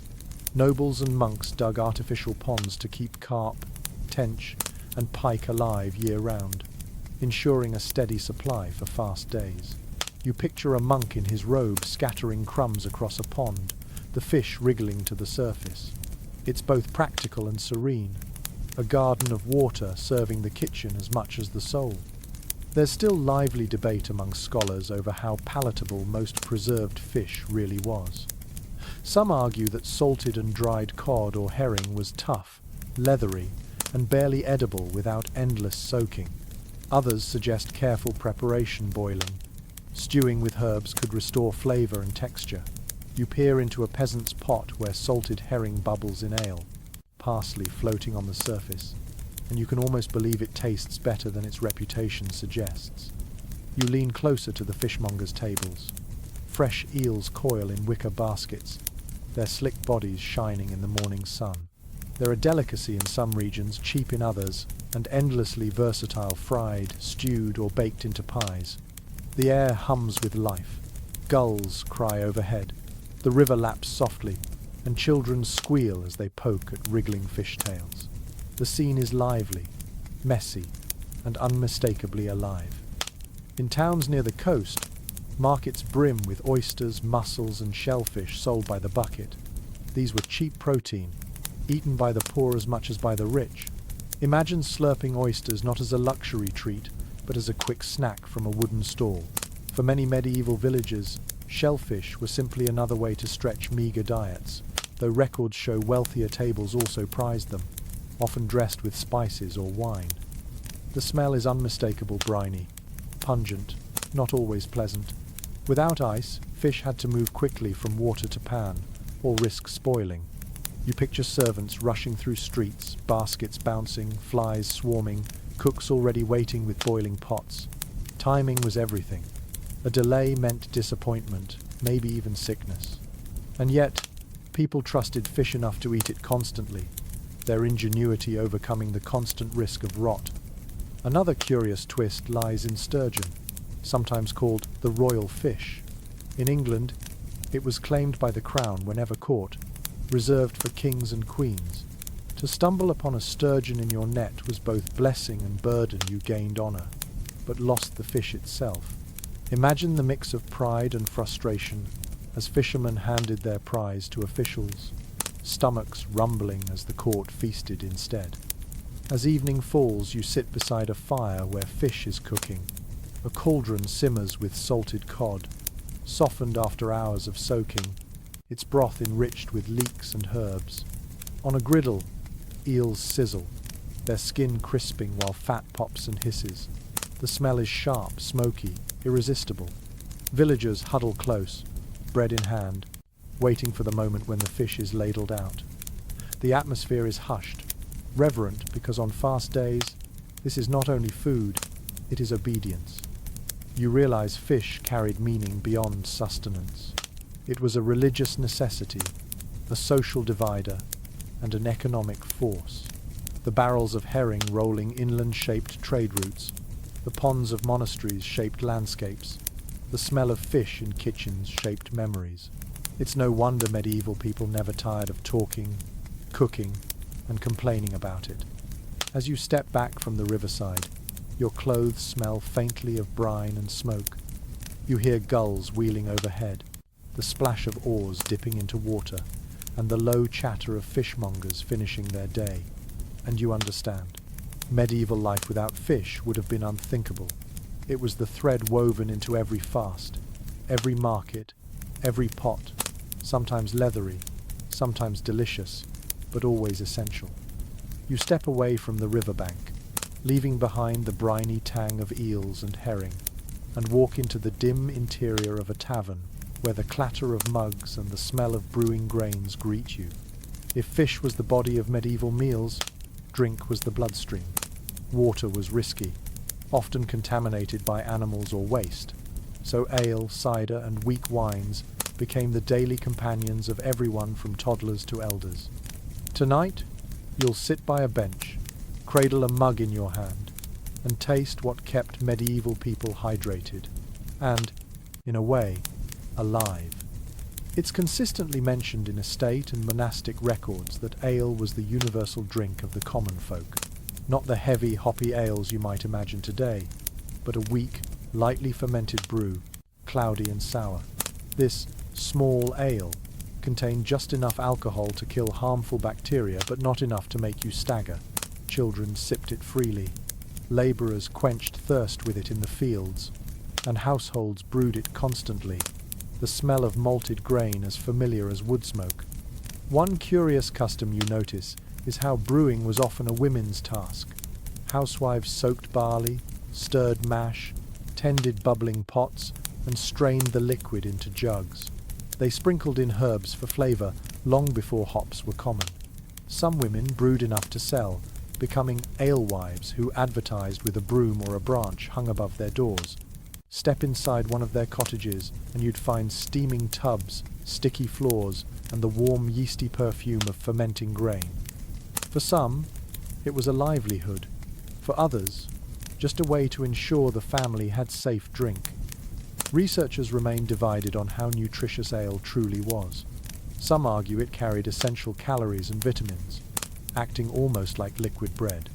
Others suggest it was too weak to matter much nutritionally, serving more as a safer alternative to water. You sip from your mug and sense both sides, the thin liquid filling your stomach without really satisfying hunger, yet warming you enough to keep going through another day of toil. Cider added variety, especially in apple-growing regions. Presses groaned as apples were crushed, juice flowing into barrels to ferment naturally. The drink was tart, crisp, sometimes sweet depending on the harvest. It wasn't fancy, but it was refreshing, a countryside staple that flavored both festivals and daily life. Picture a harvest celebration where villagers pass around wooden mugs of cider, laughter bubbling louder than the drink itself. Wine, of course, belonged mostly to the wealthy. Imported from southern Europe, it was expensive, though local vineyards in some regions supplied monasteries and noble estates. In a noble hall, wine might be spiced with cinnamon or clove, served warm in golden goblets. To sip it was to taste not just grapes, but prestige. For peasants, wine was rarer, though weak versions occasionally reached markets. More often, it was a dream tasted only in church, when priests lifted chalices during Mass. There's an odd detail in tavern culture that makes you smile. In some places, drinkers paid not per mug, but per time spent drinking, a measure of endurance more than thirst. Imagine a landlord telling you, "For this penny, drink until the candle burns out." You'd sip frantically, hoping to get your money's worth before the wax melted away. Inside the tavern, the soundscape is lively. Wooden mugs clunk against tables, laughter echoes, and the scrape of stools mixes with the hum of voices. The air is thick with yeast, sweat, and the faint tang of wood smoke. You sip your ale again, it's sour, earthy, and not particularly pleasant, but after a few gulps it grows familiar, almost comforting. You understand why this became the lifeline of so many. But drink wasn't just comfort, it was necessity. Labourers needed hydration during long hours in the fields, and ale provided it without the risks of polluted wells. It was also a way of consuming grains in liquid form, stretching harvests further. Even children clutching small cups understood it instinctively. Ale was life. And yet, there was danger too. Stronger brews did exist, especially for feasts, and drunkenness was common enough to spark sermons and laws against it. Alehouses could become rowdy, even violent, places where tempers flared and fists flew.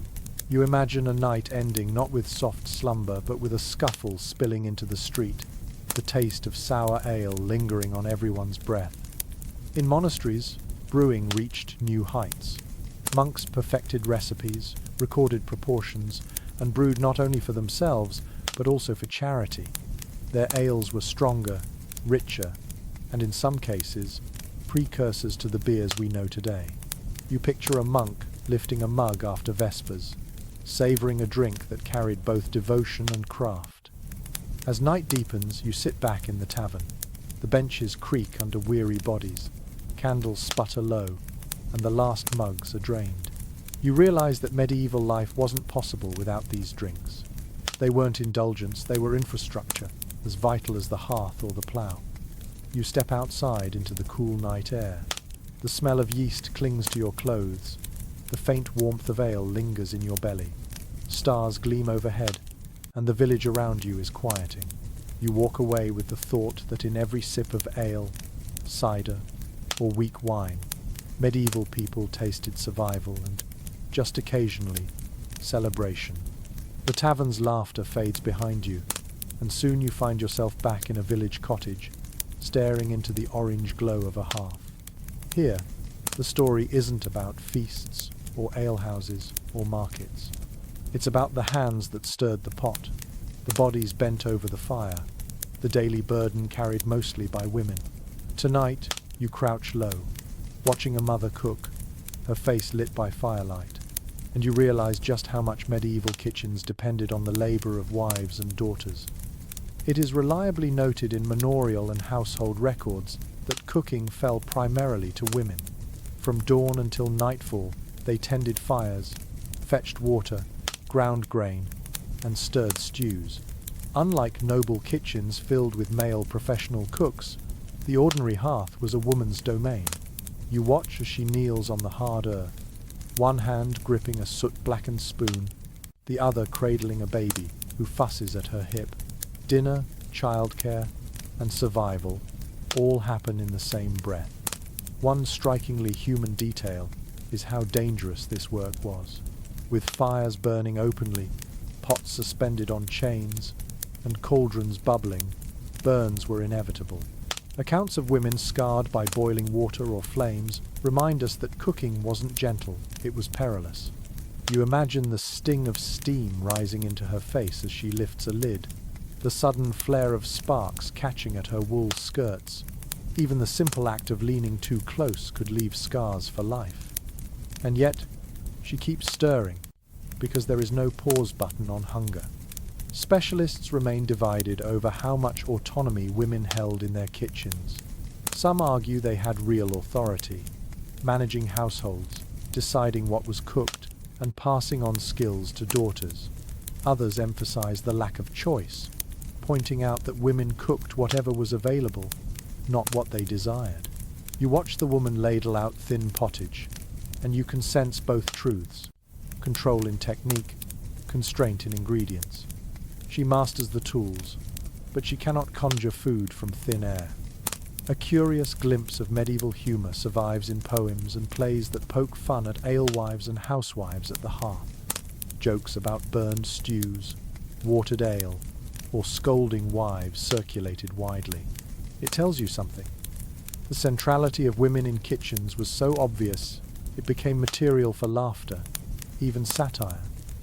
But behind the jest lies truth their work kept households alive. You glance around the cottage and see other women's traces. Herbs are tied in bundles, drying from rafters. Linen cloths, washed and laid out, serve as makeshift strainers. A girl, barely 10, kneels to grind barley with a stone quern, her hands already raw. Cooking was never solitary. It was a web of female labour stretching across generations. The sounds here are rhythmic and relentless. The scrape of spoons against iron, the thud of pestles crushing garlic, the crackle of logs, the soft hum of a lullaby sung while chopping leeks.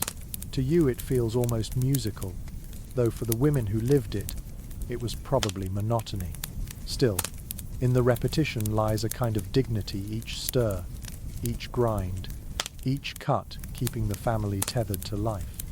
You notice the strain etched in the cook's body. Her back is bent, her fingers cracked, her hair streaked with soot, and yet there's also resilience. She improvises constantly. If onions are missing, she uses leeks. If bread is stale, she softens it in broth. Medieval cooking was less about recipes and more about resourcefulness, a constant game of substitution. Watching her, you understand why so many traditional dishes still celebrate thrift. One more peculiar detail. Women's role at the hearth gave them knowledge not only of cooking but of healing. The same hands that stirred stew brewed herbal teas for fevers, poultices for burns, and tonics for childbirth. The kitchen was a pharmacy as much as a pantry. You imagine her leaning over a pot, not with cabbage this time, but with sage and honey, whispering to her child that it will ease the cough. And when famine struck, the pressure deepened. Mothers stretched meals further, boiling bread into soup, grinding weeds into flour, and sometimes going hungry themselves to ensure their children ate. Chroniclers note women fainting in fields from hunger because they had given up their portions. You picture her slipping her spoon into her child's bowl instead of her own, smiling faintly as if she isn't hungry at all. Yet, despite the hardship, moments of joy flickered. On feast days, the same hands that stirred cabbage stew sculpted dough into little pastries, baked pies with herbs and cheese, or drizzled honey over fritters. In those moments, the kitchen was not only drudgery, it was celebration, love, even art. As the fire dims, the woman wipes her brow with her sleeve. Her family gathers around, bowls in hand. She ladles the stew, one portion after another, her own serving the smallest of all. You notice how no one thanks her aloud. The thanks is silent, hidden in full bellies and quiet nights. But you sense it anyway. Without her there would be no meal, no hearth, no survival. You step back into the cool night air, the smell of smoke and herbs clinging to your clothes. And as you glance at the stars, you realize that medieval cooking wasn't just about ingredients or tools. It was about the bodies bent over fires, the women who endured burns and exhaustion to turn scraps into sustenance. Their names may be forgotten, but their labor is written in every bite of bread, every sip of broth, every life carried into the next dawn. You step out of the cottage, the smoke of a humble hearth still clinging to your clothes, and wander into the echoing hall of a town guildhouse. Here the atmosphere is far from modest. Long tables stretch into the shadows, tapestries hang heavy on the walls, and the smell is richer, spicier, more deliberate. Tonight, you witness another side of medieval cooking. The professional guild cooks who fed not families but institutions, hosting civic banquets and ceremonies where food became a declaration of power and order. It is well preserved in municipal records that guilds, whether of merchants, weavers, or goldsmiths, held regular feasts to mark anniversaries, elect leaders, or honor patrons. These occasions demanded scale and precision, and so they hired professional cooks, men trained in the art of managing large kitchens.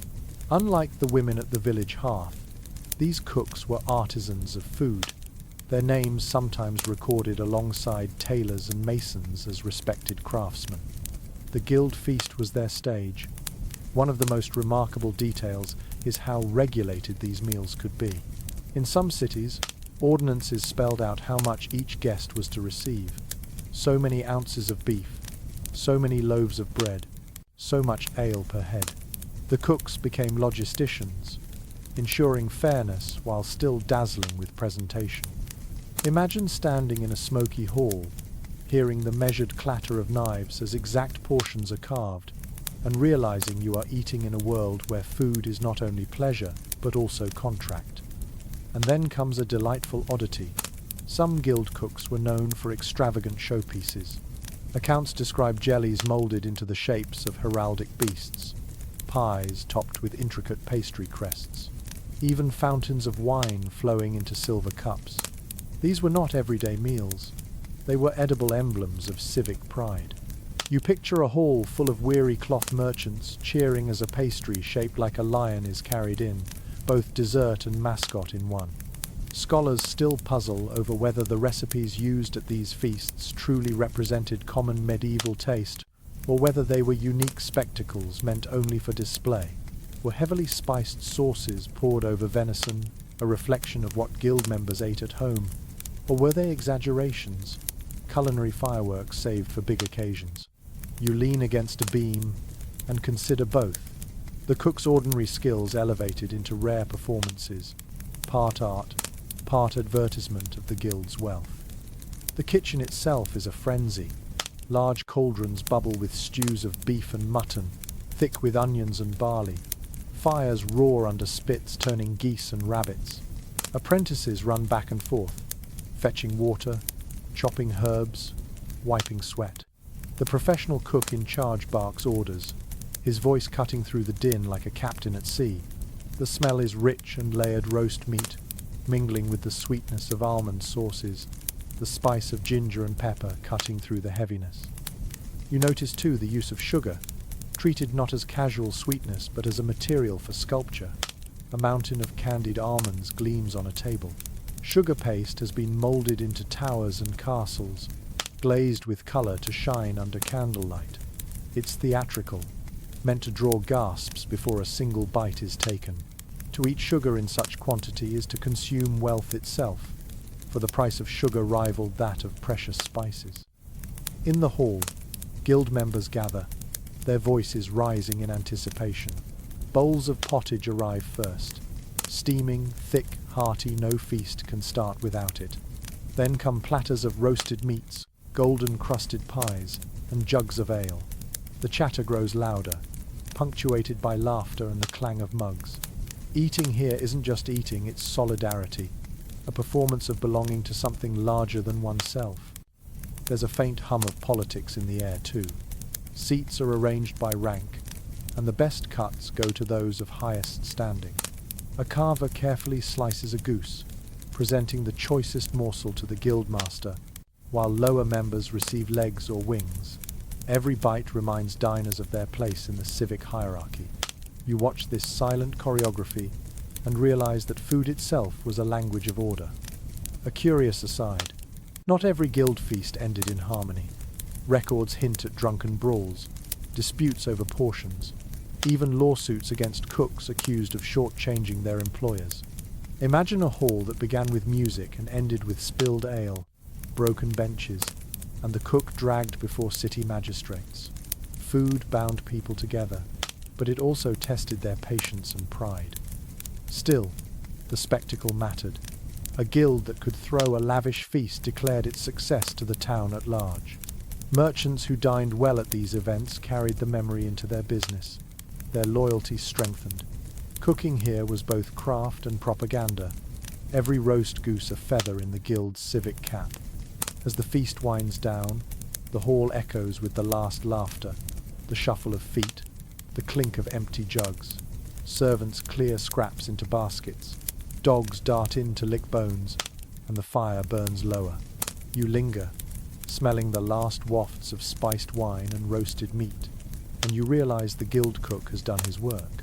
He hasn't just fed bellies, he's nourished identity, bound men together in fellowship, and staged a performance of power disguised as supper. Stepping into the night, you hear the faint strains of music still drifting from the hall. The stars glitter above, cool against the smoky warmth clinging to your skin. And you carry with you the sense that medieval cooking wasn't only about hunger, it was about belonging, order, spectacle, and pride. You leave the guild hall with its echo of laughter and spilled ale, and wander back toward the town square. The air here is different, sharper, greasier, alive with the scent of hot food cooked in the open. It isn't a noble feast or a housewife's stew, this is street food, the kind that beckons from crowded alleys and smoky stalls. Tonight you find yourself amid hawkers selling pies, pancakes and skewered meats, discovering how medieval towns fed their people on the go. Records from London, Paris and other bustling cities confirm that cooked food was widely available on the streets. Travellers, labourers and apprentices who lacked kitchens relied on vendors. Bakers sold pies filled with pork, beef or even fish. Cooks set up booths to fry pancakes in animal fat. Brewers offered mugs of hot ale spiced with ginger or honey. It was a convenience long before fast food became a modern phrase. One curious little observation. In some places, official regulations controlled what street vendors could sell. Authorities feared spoiled meat or fraudulent ingredients, so ordinances required cooks to display their goods openly. Imagine wandering a medieval street and seeing pies cut open on the counter, their steaming fillings revealed as proof they weren't hiding scraps of rotten flesh. Transparency wasn't a courtesy, it was survival. Experts still disagree about who relied most on street food. Some argue it catered mainly to the urban poor, who lacked hearths or space to cook. Others suggest wealthy townsfolk also indulged, buying pastries and pancakes as treats while shopping. You look around the square and see both possibilities. Apprentices wolfing down pies quickly before returning to work, and merchants leisurely sipping spiced wine while gossiping. The truth, as usual, seems to straddle both worlds. The scene before you is noisy, chaotic, irresistible. A cook flips thin pancakes on an iron pan, the batter sizzling, filling the air with a buttery aroma. Children cluster near, waiting for scraps. Next to him, a woman ladles hot pea soup into wooden bowls, steam rising in white clouds. The smell of herbs, onions and smoke mingles, creating an intoxicating perfume. A particularly odd delicacy draws your attention. Pies shaped like coffins. No, not for the dead. The term coffin referred to the thick pastry crust encasing meat or fish. These crusts were sometimes nearly inedible, used more as containers than food, but the fillings were rich and savoury. You watch a vendor crack open one, releasing a gush of steam as customers eagerly lean forward, ready to dip bread into the gravy. Street cries ring out hawkers calling their wares in sing-song chants. Hot pies, fresh pies, echoes through the square. mingling with the clop of horses and the chatter of townsfolk. The rhythm of commerce is music in itself.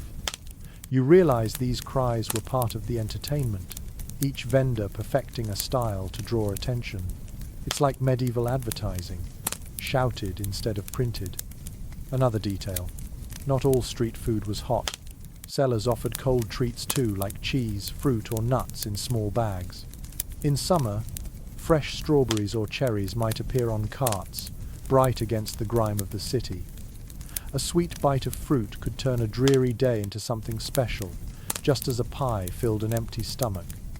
You glance at the customers crowding the stalls.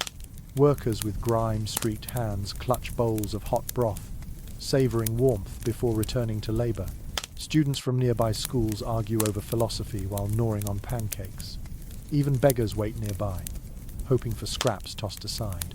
The street becomes a dining hall without walls, a melting pot of classes sharing space, if not equal portions. The sounds intensify as the evening deepens. Laughter bursts, mugs clatter, dogs bark for scraps. The smells are rich and overwhelming. Meat sizzling, onions frying, batter browning. You can almost feel grease coating your fingers, the warmth of a hot pie thawing the chill from your bones. Eating here is immediate, tactile, messy, and joyful. Of course, there's risk. Hygiene was questionable, and stomach ailments were common. Authorities fined vendors for using spoiled meat or selling in unsanitary conditions. Yet enforcement was patchy. People took their chances because hunger didn't wait for perfect kitchens.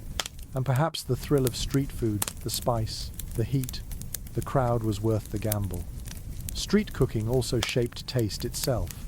Dishes invented in alleys sometimes migrated into noble kitchens, refined and elaborated. A humble fried fritter might evolve into a court dessert. A pie filling might inspire elaborate banqueting recipes. The traffic between classes wasn't one way. The street nourished both belly and imagination. As you step back from the crowd, the night cools and the market begins to quiet. Vendors pack their wares, scrape pans, douse fires. The smell of grease lingers in the air, mixed with smoke and the faint sweetness of fruit. Townsfolk drift home, their hunger satisfied. The square grows dim, but the memory of sizzling pancakes and steaming pies stays with you. A reminder that medieval food wasn't only about hearths and halls, it was about the street, the noise, the immediacy of eating where life itself unfolded. You walk away with the taste of hot pastry still lingering in your imagination, your ears ringing faintly with cries of hot pies. And you understand that cooking in medieval times was as much about feeding the moment as preserving tradition quick, noisy, fragrant, a small miracle of warmth sold for a coin in the cold night air. You leave behind the noisy market square, stepping into the open road that stretches beyond the city gates. Here the smell of fried pies and hot ale fades, replaced by dust, horse sweat, and the creak of wooden carts. This is where food takes on a new challenge, being cooked not in cottages or castles but on the road. Pilgrims trudging to shrines, soldiers marching to war, merchants travelling for weeks, none of them could carry kitchens with them. And yet, they all needed to eat. Tonight, you settle beside a campfire, feeling the chill of open fields and the resourcefulness of cooking on the move. Chroniclers and military accounts make it clear that road food was simple, rough, and built for endurance. Pilgrims packed bread, cheese, and dried fish into their satchels. Soldiers carried hard biscuits, salt pork, or oats. Merchants might travel with a servant who knew how to coax a stew out of whatever the road offered. There were no communal bakehouses here. No guild cooks, just fire, pots, and whatever could be foraged or purchased from villages along the way. A detail that lingers in the records is how often travellers relied on pottage, even on the road. Small iron pots were prized possessions, hung from carts or carried by pack animals. At night, campfires dotted the roadsides, each with a pot simmering. Grains boiled in water or ale, scraps of meat thrown in if luck allowed, herbs plucked from hedgerows sprinkled for flavour. Imagine dozens of little fires flickering in the dark, each one a lifeline for a weary traveller. One curious custom you notice: Soldiers sometimes boiled leather or chewed belts when rations ran out, softening them in water until they became edible, if barely. It sounds grim, but desperate measures were part of survival. More often, though, they foraged netting rabbits, collecting nuts, digging roots. Cooking on the road was a gamble, part planning, part improvisation. Experts remain divided on how well fed medieval armies truly were. Some argue that logistics kept them supplied with salted meats and bread carts. Others believe hunger and foraging were constant companions, with soldiers perpetually undernourished. You sit beside a fire and taste both possibilities, one pot full and steaming, another nearly empty but still shared among comrades. The truth, as always, wavered with circumstance. You listen to the soundscape of road cooking, the crackle of twigs feeding flames, the clink of knives against wooden bowls, the low murmur of travellers trading stories while waiting for stew to thicken. Horses stamp nearby, the wind sighs through hedges, and in the distance you hear the faint echo of church bells marking a town you won't reach tonight. Food on the road is never quiet, never solitary. It's threaded with the noises of movement. Bread, of course, was a staple. Travellers carried dense loaves that could last days, though they hardened quickly. To soften them, slices were dunked into broth or ale. Hard cheese was another essential, wrapped tightly and gnawed piece by piece. You picture a pilgrim pulling out a hunk of cheese, breaking it with his knife, and handing half to a stranger by the fire. These small exchanges of food turned the road into a place of fellowship. A quirky roadside treat sometimes appeared in taverns and inns. Pancakes fried quickly in shallow pans, sold to travellers for a coin. Unlike the bustling street food of towns, these were simpler, quieter affairs. An innkeeper's wife flipping batter on the hearth, handing hot cakes to weary men who ate them standing before moving on. That smell, warm, slightly sweet, comforting, must have been irresistible after days of stale bread. Cooking on the road also had its rituals. Pilgrims often carried scallop shells, not only as badges of devotion but as makeshift spoons and bowls. Imagine sipping broth from a seashell under the stars. The line between sacred and practical blurred in the simplest gesture. There's an odd note about military camps. Large cauldrons sometimes fed entire companies, stews bulked out with whatever could be seized or requisitioned.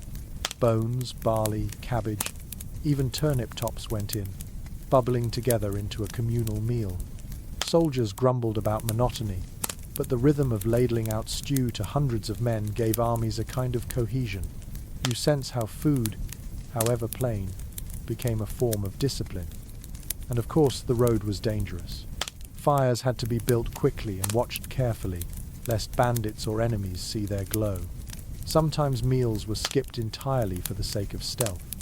Other times a sudden raid meant pots were overturned, food wasted, and soldiers went hungry until the next village could be reached. Cooking on the road was never guaranteed. It was a fragile hope in a world of uncertainty. As you sit by the fire, you inhale the smell of oats thickening in the pot, hear the hiss of fat dripping into flames, and feel the heat against your palms. The stew isn't rich, but it's hot, and that matters most after miles of cold marching.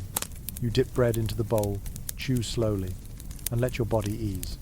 Around you, voices fade into the night, travellers curl under cloaks, and only the fire continues its soft crackle. When dawn comes, the pots are scraped clean, fires stamped out, and the road calls again. Cooking on the move is fleeting here one night, gone the next, but it leaves behind its comfort, however brief. And as you shoulder your imaginary pack and step back onto the dusty road, you realize that medieval cooking wasn't confined to hearths or halls. It burned at the roadside too, glowing in the dark, warming bodies and spirits long enough to keep moving forward. You leave the dusty roadside fires behind and follow the sound of creaking timbers and snapping sails. Before you stretches the deck of a medieval ship, its ropes taut, its planks slick with salt spray. Here, the hearth is gone, the road replaced by rolling waves, and cooking must be reinvented. Tonight you are stepping into the cramped galley of a ship, where salted beef and hard biscuit dominate. and every meal is a battle against both hunger and the sea. Maritime records make it clear that seafaring diets were brutally plain. Sailors lived on salted meat, beef, pork or fish, barreled and brined, until it was almost indistinguishable from leather. Alongside it came ship's biscuit, a dense, dry bread, baked rock hard to withstand months of storage. These biscuits were so tough that sailors often had to soak them in broth or ale before chewing. Imagine lifting one to your teeth, only to feel it resist like wood. To soften it, you dunk, wait, and finally bite, grateful even as you pick weevils from the crumbs. A peculiar practice was the constant reuse of cooking water. On long voyages, fresh water was scarce, so kitchens or galleys recycled the same brine to boil meat again and again. The flavor grew stronger, saltier, sometimes nauseating, but necessity forced endurance. You picture a pot bubbling in the corner of a rocking galley, the liquid thick with days of use, sailors grimacing as they raised their spoons. Experts remain divided over how nutritious ship diets really were. Some argue salted meats and biscuits sustained crews adequately, providing calories and strength. Others point to widespread accounts of scurvy, malnutrition, and exhaustion, suggesting that preserved food stripped of freshness weakened sailors over time. You lean on the railing and imagine both realities. One voyage where men sing while chewing biscuit, another where swollen gums and aching joints mark every bite. The galley itself is tiny, squeezed into a corner of the ship. Fires at sea were dangerous, so cooking was done in iron boxes filled with sand, the flames controlled tightly. Smoke curled low, pressed down by the wind. The smell is heavy: boiled beef, damp wood, wet rope, and always salt. Endless salt. A cook stirs a pot, bracing himself as the deck lurches. Every movement is a negotiation with the sea. Another oddity you can't help but notice is the use of ale or wine instead of water. Barrels of liquid took up precious space, but they were safer than stagnant water. Sailors drank weak ale daily, just enough to slake thirst. Stronger drink, like brandy, was saved for storms or celebrations, warming frozen bodies. You picture mugs passed around after a safe landfall, the taste of ale sweeter than gold in that moment. And then there were the small luxuries. Cheese, onions and dried beans sometimes appeared in rations, breaking monotony. Sailors caught fish when they could, hauling them from nets over the side, their scales glittering in the sunlight. A sudden catch meant a feast, the galley alive with sizzling fat, laughter louder than the waves. For one night, the sea felt generous. Still, most days were monotonous. Biscuit, salt meat, a ladle of broth. The rhythm was as steady as the waves. You hear the clatter of wooden bowls, the muttered complaints, the occasional joke at the expense of the cook. Food bound the crew together, not in joy but in shared endurance. Curiously, rank mattered even here. Officers sometimes ate better, their meals seasoned with spices or sweetened with sugar. Sailors glanced enviously as their captains dined on slightly softer bread or fresher meat. Even on the open sea, hierarchy sat at the table. The sounds around you sharpen, the creak of rigging, the slap of sails, the crash of waves against the hull. Below deck, spoons scrape against bowls, mugs clink against teeth. A sailor hums a tune, trying to drown out the endless taste of salt. The smell of brine clings to everything: clothes, skin, food. You feel it in your own nose, sharp and relentless. There's a darker note too. Rations often spoiled.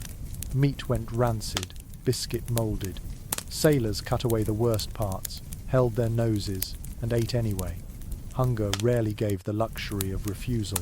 Some diaries describe maggoty biscuits eaten in the dark so men didn't have to see what wriggled in their food.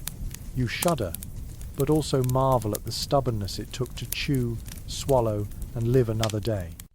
And yet, in the middle of that bleakness, camaraderie grew. Meals on deck meant shared hardship, laughter forced through grim bites. Stories were swapped, songs sung, And for a brief time, the monotony of the sea was broken by human warmth. A pot of stew, thin, salty, unappealing, still gathered men together. As you step back up to the deck, the wind slaps your face and the horizon stretches endlessly. The ship rocks, the sails groan, and the memory of biscuit and broth lingers in your mouth. You realize cooking at sea wasn't about pleasure. It was about endurance, discipline, survival against waves that cared nothing for hunger. And still, with every chew of a tough biscuit or sip of briny stew, sailors carried their world forward toward ports unknown, toward battles, toward home. Food here was the thin rope between despair and determination, stretched taut, but never quite breaking. The salty tang of the galley still clings to your nostrils as you step ashore, but your path doesn't take you back to cozy hearths or bustling markets. Tonight you're drawn to the darker side of medieval kitchens, the hazards that lurked wherever fire, boiling water, and iron tools gathered. In an age before fireproof bricks, oven mitts, or even the concept of workplace safety, cooking wasn't just exhausting labor, it was perilous. And the scars of those dangers etched themselves into the bodies and memories of those who cooked. Household accounts and manorial court records make it abundantly clear. Fire was the ever-present threat. With open hearths at the center of homes, sparks leapt freely from crackling logs. Thatched roofs above caught embers like tinder, and countless villages recorded entire rows of houses lost to accidental kitchen blazes. Imagine sitting at supper when a stray spark ignites a bundle of straw stored too close, flames racing faster than buckets could douse them.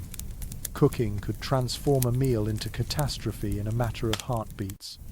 A particularly vivid detail comes from descriptions of boiling accidents. Cauldrons large enough to feed a family or an army hung precariously from chains or sat on tripods above open flames. They tipped easily, and when they spilled, gallons of scalding broth surged across dirt floors. Children often played too near, and court rolls occasionally note tragic deaths by scalding. You wince as you picture a servant stumbling, a pot swinging loose, and boiling fat splattering across bare arms. Even a minor splash left burns that scarred for life. Modern historians are still undecided about how common these accidents truly were.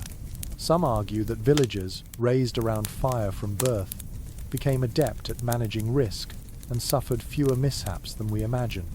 Others insist the prevalence of scars, burns, and records of household fires prove danger was constant. As you crouch near a hearth, you can feel both possibilities. Practiced caution on one side, ever lurking risk on the other. Oddly enough, some kitchens had their own primitive safety measures. Wealthier households installed hearth screens of wood or leather to block sparks. Cooks wrapped cloths around their hands to lift hot irons, the ancestor of our oven mitts. And yet, despite these small efforts, danger was never far away. Even the tools themselves carried risk. Sharp knives slipped, heavy pans toppled, spits jabbed when turned too carelessly. The kitchen was less a cozy nook and more a battlefield disguised as home. The soundscape of hazards fills your ears. Sparks hiss as they strike damp wood. Logs shift suddenly, sending showers of embers into the air. Pots groan as they boil too violently, their lids rattling. The clink of knives meets the sharp yelp of a finger nicked mid-chop. In the background, children cry, dogs bark, voices shout warnings. A medieval kitchen sounded alive not just with food, but with peril. And there were more insidious dangers too. Inhaling smoke day after day led to chronic coughs, watery eyes, lungs blackened long before old age. Women, especially, bore this burden, their bodies marked not only by burns but by the toll of constant smoke. To sit in a kitchen was to live inside a fog, day and night. Imagine breathing so shallowly you feel dizzy, but still stirring the pot because the family needed supper. One curious anecdote lingers in guild records. In some cities, bakers were forbidden from living above their ovens, the fear of fire too great. Yet many ignored the rule, unwilling to leave their livelihoods unattended. You imagine drifting to sleep above a glowing oven, knowing any stray spark might end your home by morning. Danger was accepted, not eliminated. Children, too, bore risks. They fetched water from wells, toted wood to fires, and sometimes acted as turnspit boys crouched too close to flames. Their small bodies were especially vulnerable to burns and smoke, but necessity left no alternative. Every pair of hands, however small, had to help, even if blistered in the process. And then there was the risk of food itself. Without refrigeration, spoiled meat or sour milk could sicken whole households. Bad grain sometimes carried ergot fungus, leading to convulsions and madness.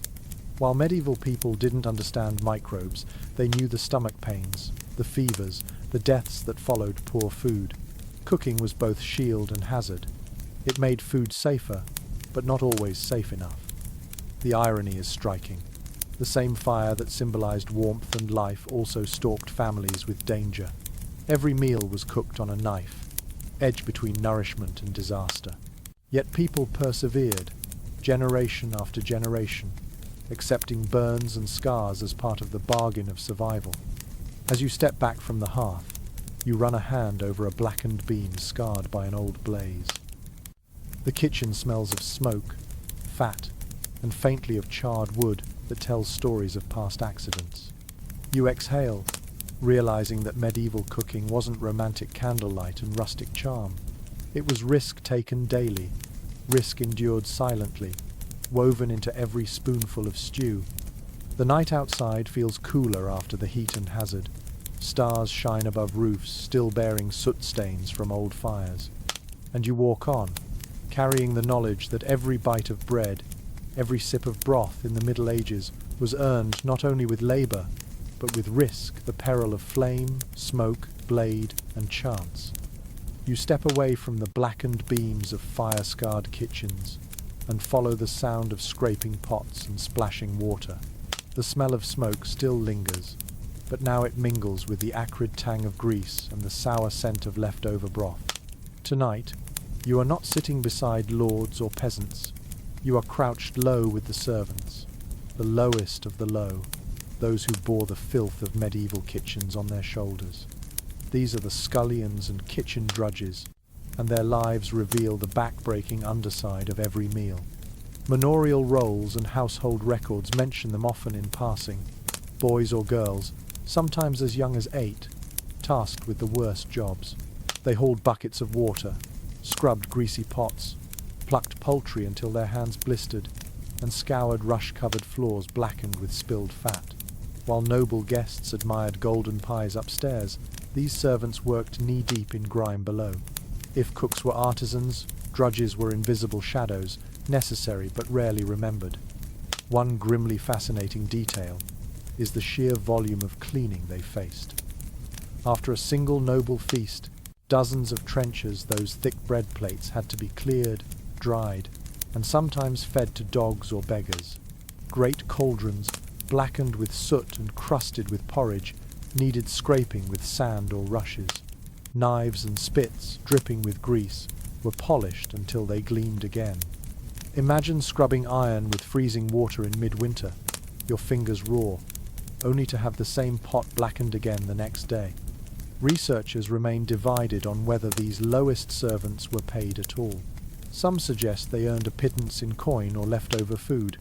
Others argue they were simply maintained, given a bed of straw in a corner and scraps from the table. Either way, their lives revolved around endless toil.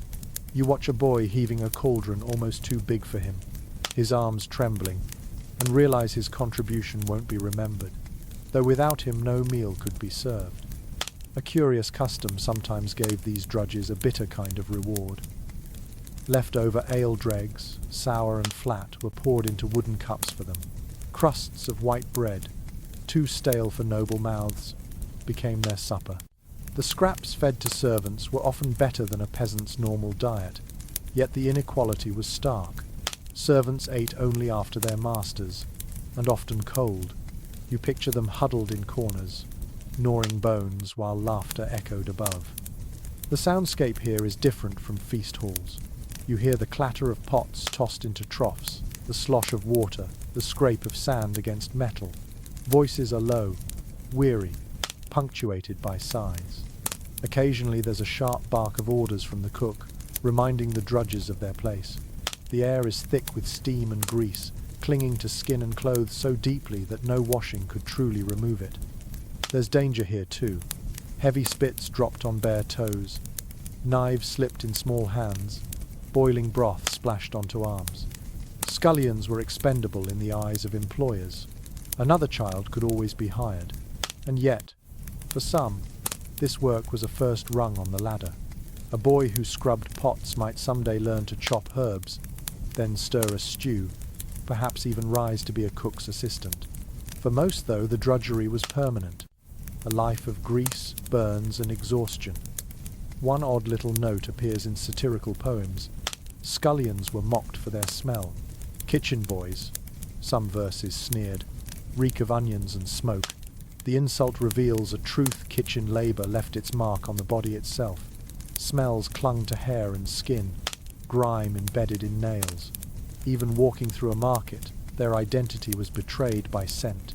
To be a scullion was to carry your work with you always, whether you wanted to or not. And yet, there was resilience here.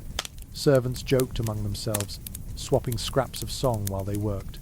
They carved messages into the wood of benches, left their initials on walls, small acts of defiance against invisibility.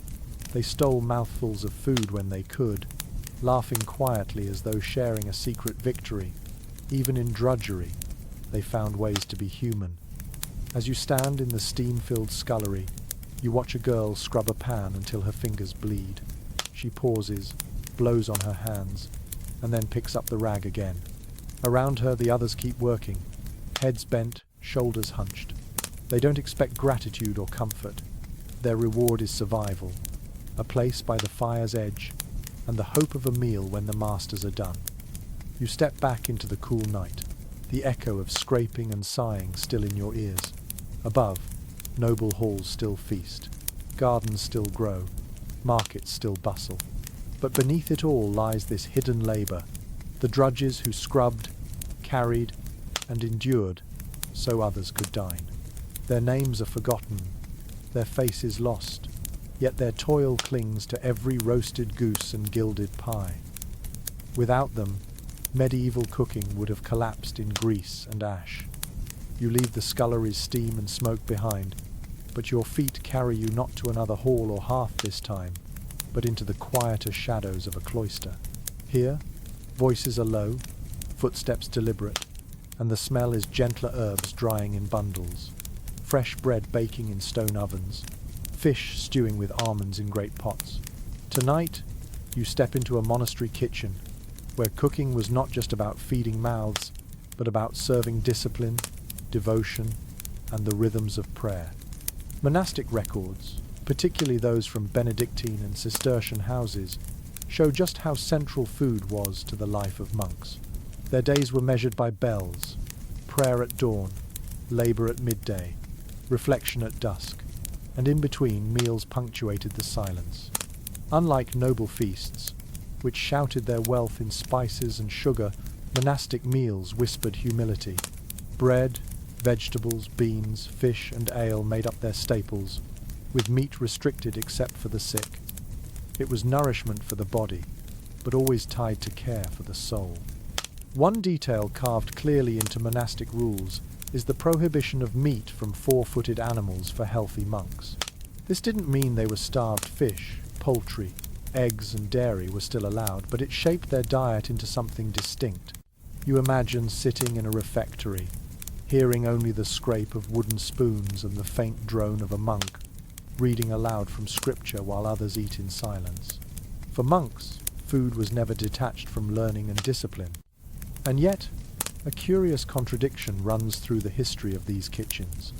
Archaeological digs at monasteries often uncover bones of pigs, cattle, and sheep, evidence that meat was eaten more than the rules suggest. Some scholars believe loopholes were exploited, kitchens located in infirmaries, where meat was technically allowed for the sick, ended up feeding whole communities. You can almost see a monk shrugging, sliding a platter of beef across a table, murmuring that perhaps everyone here was feeling a little unwell today. Historians remain divided on how austere monastic food truly was. Some point to lavish accounts of banquets in wealthy abbeys, with spiced fish, almond sauces, and even imported wines. Others insist that the ideal of simplicity endured, with monks genuinely living on beans, bread, and garden greens. As you walk through the cloister kitchen, you sense the tension between the rule and reality, between asceticism and the human craving for taste. The sounds here are calmer than in noble kitchens, but no less busy. A brother pounds herbs in a mortar, the rhythmic thud echoing like a chant. Another stirs a pot of pea pottage, steam curling into sunlight, slanting through narrow windows. A third ladles ale into pitchers, the liquid splashing quietly. There is chatter, but hushed, mindful of the silence expected at mealtimes. The air is warm with bread baking in ovens, brown loaves shaped neatly, set in rows like obedient monks themselves. Herbs play a starring role here. Monastic gardens were famed not only for leeks, onions, and cabbages, but also for medicinal plants, sage, mint, fennel, and dill. These seasoned potages and sauces, but they also healed coughs, eased stomachaches, and treated wounds. The kitchen and the infirmary blurred together. Imagine a brother steeping thyme for a broth that soothes both hunger and fever, the same ladle serving body and soul. Fish was the king of monastic protein. Rivers and artificial ponds supplied carp, pike, and eels, while salted herring arrived by cart for winter meals. Almond milk was often used to prepare fish stews, especially during fasts when dairy was restricted. The result was dishes both humble and elegant, golden with saffron if the abbey was wealthy, plain but hearty if it was not. You picture a steaming bowl of fish in almond broth, fragrant and smooth, served to a hall of monks bent in prayerful silence. Oddly enough, the monks' insistence on regular meals 2 a day for much of the year, one during stricter fasts, meant they often ate more steadily than peasants. While villagers went hungry in winter or during famine, monasteries with their estates and tithes ensured a constant food supply. For all the vows of simplicity, monks frequently lived healthier, longer lives than the lay people outside their walls. To sit in the refectory was, in some ways, to sit at a safer table. A quirky glimpse comes from the treat of pittance, extra food granted on feast days. These might include cheese, eggs, or even pastries sweetened with honey. You imagine the quiet delight of monks on a saint's day, breaking from their usual fare to savour a small custard tart or a dish sprinkled with sugar. No cheers or laughter echoed, only serene gratitude, but under the discipline, joy flickered. The refectory itself is solemn. Long wooden tables stretch beneath vaulted ceilings. Each monk sits in order, no one speaking. As a reader recites from scripture at a lectern, you hear the gentle scrape of spoons, the clink of jugs, the rustle of habits shifting. The silence transforms eating into meditation. Every bite is deliberate, every sip a reminder of humility. For you, it feels otherworldly food as prayer, not performance. And yet, contradictions persist. Chronicles describe abbots who dined privately on richer fare, or abbeys accused of indulgence that rivaled noble courts. Food reflected power even within walls dedicated to God. The balance between ascetic ideal and human appetite wavered constantly, and kitchens became places where that tension simmered as visibly as the pots. As dusk falls, you walk through the cloister garden one last time. The smell of herbs lingers, mingling with bread and fish. The bells toll compline, the last prayer of the day, and the brothers move in silence to their cells. Behind them, the kitchen fire glows low, its pots washed, its ovens cooling. The rhythm will begin again tomorrow, steady as the prayers, humble as the bread. You step out under the night sky, carrying with you the image of monks spooning pottage in silence, their meals tied not to indulgence but to discipline. In their kitchens, food was never just sustenance, it was devotion measured in ladles, fasting and feasting woven seamlessly into the divine order. The monastery bells fade behind you as your feet crunch along a country road lined with hedgerows. Ahead rises a timber-framed house with smoke curling from its chimney. This isn't a peasant's hut or a noble's hall, but something in between the home of a medieval merchant or prosperous farmer. Tonight, you step into a middling household, where cooking is more varied, more ambitious, and a little closer to the meals we'd recognize today. Manorial and city accounts confirm that these households enjoyed more than the bare minimum, but lacked the extravagance of castles. Their kitchens balanced practicality with aspiration. Bread was white when it could be afforded, meats appeared more often, and spices found their way into sauces in modest pinches rather than lavish handfuls. The food here reflects not just survival or spectacle, but a kind of hopeful comfort, a family showing the world, and themselves, that they had made it. One telling feature is the oven tucked into the corner of the kitchen. Unlike peasants who relied on communal bakehouses, prosperous families sometimes had private bread ovens. They baked loaves weekly, the smell of fresh wheat bread drifting through the village and announcing prosperity to every passing nose. Imagine tearing open such a loaf, soft, pale crumb inside, a crust crackling under your fingertips while the neighbors gnawed their way through coarse rye. The bread itself was a declaration of status. A small but delightful custom emerges in the use of dairy.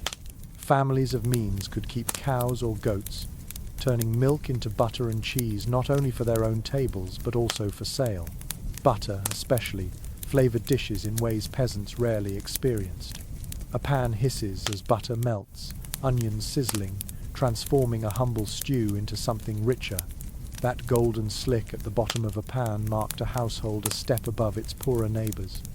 Scholars remain divided on just how middle these meals felt. Some argue that middling families ate closer to peasants, with occasional luxuries. Others insist they lean toward noble habits, mimicking their betters with spice-laced sauces and multiple courses at feast times. You sit at their wooden table and sense the blend, a hearty cabbage soup, followed by a small roast hen sprinkled with pepper. Not extravagant, not meager, something balanced, striving upward. The kitchen is lively but not chaotic. A woman stirs a cauldron over the hearth while her daughter kneads dough on a floured board.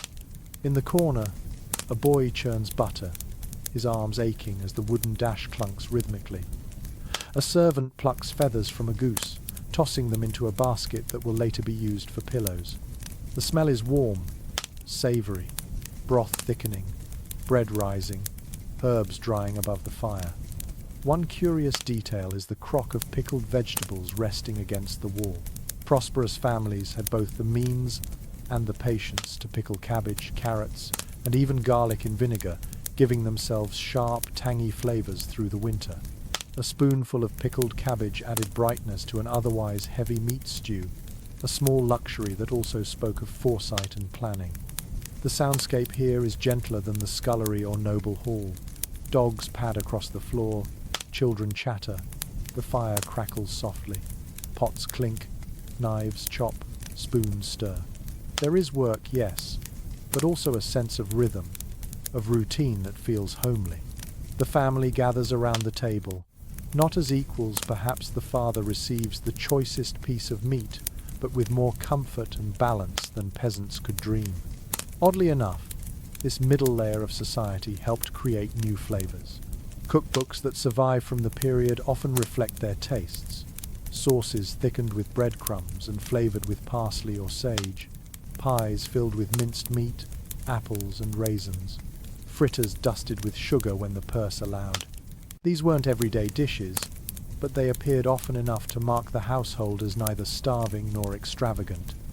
You bite into a spiced meat pie in your imagination, the savory sweet filling surprising but satisfying. Another curious note, these households brewed ale too, but often in stronger batches than peasants, able to afford more malt. Their ale had body, warmth, and could be sold to neighbours, making kitchens small centres of community trade. You picture mugs clinking as neighbours drop by, gossiping while sipping the merchant's fresh brew. Food here wasn't only consumed, it circulated, binding social ties. The garden outside supplies vegetables and herbs, but the family supplements with purchases from town: pepper, ginger, and sometimes saffron in pinches. A pot of fish stew bubbles, its pale broth brightened with a thread of golden saffron. A rare treat, but one the merchant insists on for a guest. Even the smallest dash of exotic spice says, "We belong to a bigger world." And yet, dangers still linger. Fires can flare, knives slip, children scald themselves. Rats and insects creep toward stores of grain and cheese, forcing constant vigilance. Despite their prosperity, the family lives close to the edge. One bad harvest, one failed trade voyage, and they could tumble back toward peasant life. Cooking in these homes carried not just flavor but fragile hope, each meal a sign that fortune still held steady. As evening settles, you sit at their table. Bowls of pottage arrive first, richer than peasants but still familiar. Then comes roasted goose, carved carefully, shared in slices. Bread is passed, butter spread thick, pickled cabbage ladled out. Ale is poured, mugs clink, laughter fills the hall. Children squirm, dogs beg, and yet it feels warm, human, steady. Not noble luxury, not peasant struggle, but something in between. The smell of roasting meat and baking bread fills the rafters, lingering in your clothes as you step outside. Stars prick the sky, and the house glows softly through its shutters. You walk away realizing that in medieval cooking the middle mattered. These families bridged extremes, blending survival with aspiration, shaping tastes that would slowly, over centuries, become the foundation of modern cuisine. Cooking here was more than sustenance. It was a statement: we are not poor, and not yet rich, but we are striving, and we are holding on. The merchant's hearth fades behind you, and your feet follow the muffled sound of clinking bells, murmured prayers, and distant chanting. You find yourself entering the courtyard of a leper hospital on the outskirts of town, where charity kitchens simmer with pots of broth, meant not for show, but for mercy. Tonight, you stand at the edge of a very different medieval table, one where food was medicine, charity, and sometimes the only act of dignity left to the sick and poor. It is well recorded in monastic and civic accounts that hospitals in the Middle Ages were less like modern medical institutions and more like refuges, places where the ill, the poor, and travelers received care in the form of shelter, prayers, and food. Cooking here was shaped not by luxury or even household need, but by Christian duty. The pot in these kitchens represented compassion made edible, a spoonful of broth becoming both nourishment and sacrament. One detail that lingers in these records is the reliance on gruels and broths. The sick could rarely handle heavy bread or salted meat, so kitchens specialized in thin porridges made from oats or barley, often enriched with herbs thought to have healing powers. Picture a bowl of steaming oat gruel, flavored with sage to soothe the stomach, fennel to calm coughs, or mint to ease digestion. Each sip wasn't only food, it was treatment. And yet, here comes a quietly intriguing twist. Some hospitals became known for preparing surprisingly good meals, funded by wealthy donors eager to display their piety. Chroniclers describe roast meats, fish, and even sweet custards served on feast days to patients. Imagine lying on a straw bed, feverish, and suddenly being handed a cup of spiced wine or a slice of custard tart. For a moment, illness felt less like punishment and more like participation in God's grace. Historians remain divided on how widespread this generosity truly was.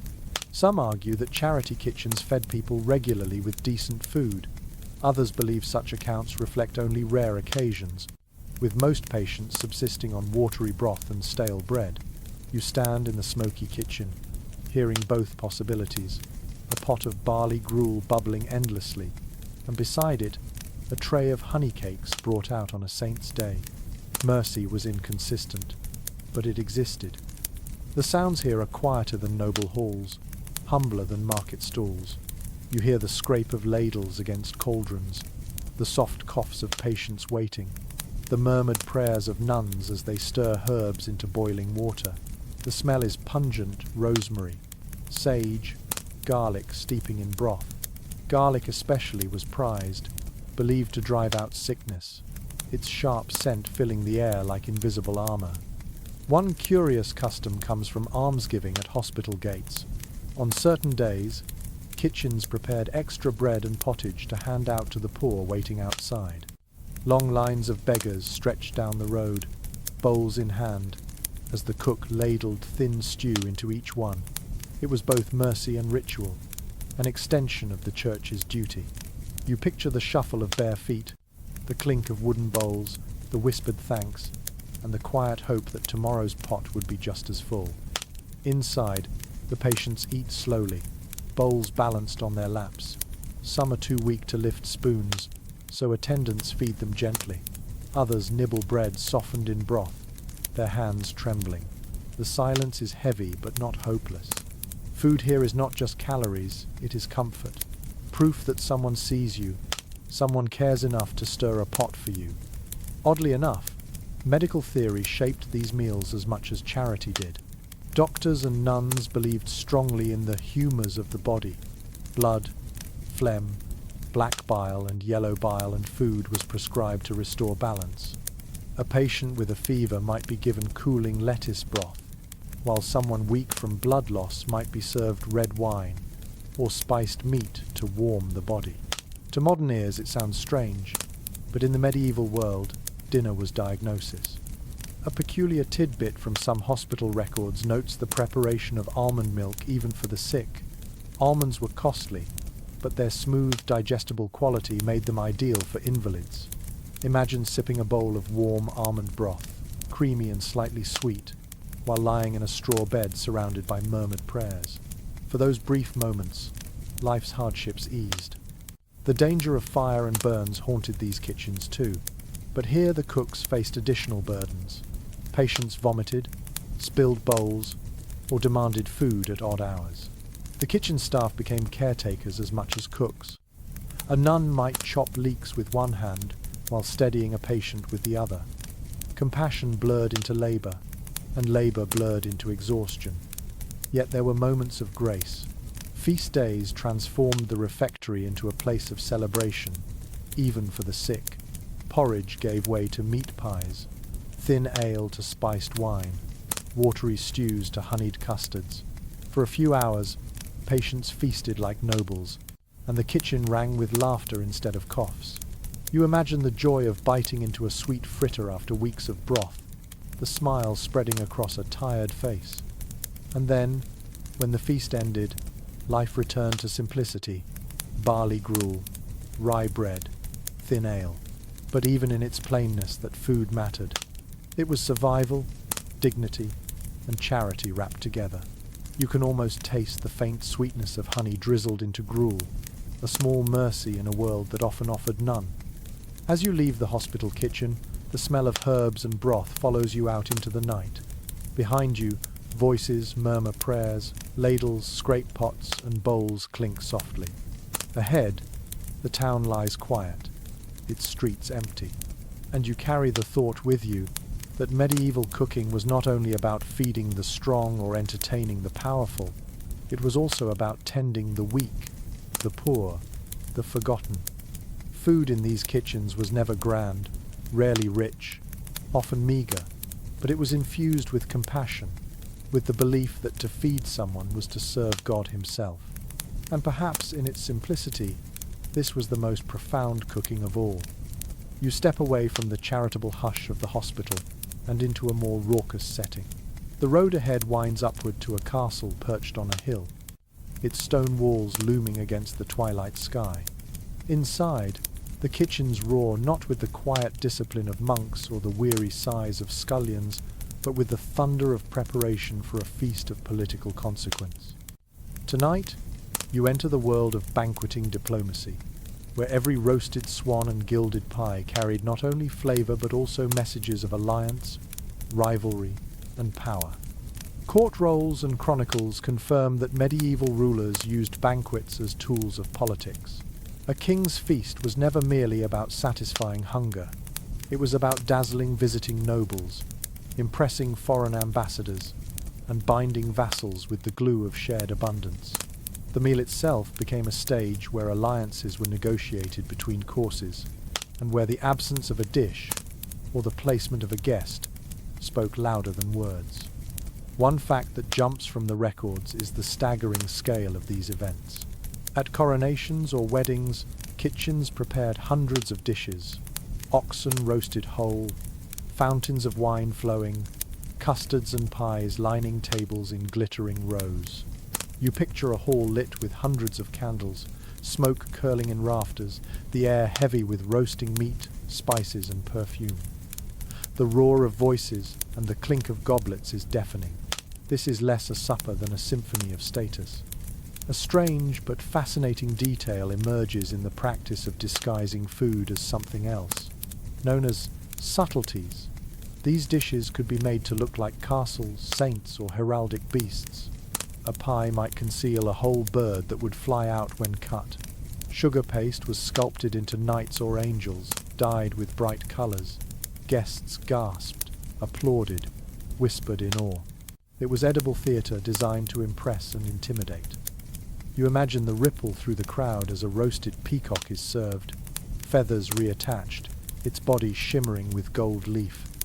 Historians still debate whether these extravagant dishes were genuinely eaten or mostly admired. Some argue that subtleties were largely symbolic, carried in, displayed, and whisked away before being consumed. Others insist diners devoured them eagerly, both spectacle and substance. Standing at the back of the hall, you feel the tension. Do you bite into the sugar castle or leave it as a memory? Either way, the message is clear. Wealth and power can be cooked into visible form. The kitchen beneath this spectacle is a storm. Spits turn with venison, boar and fowl.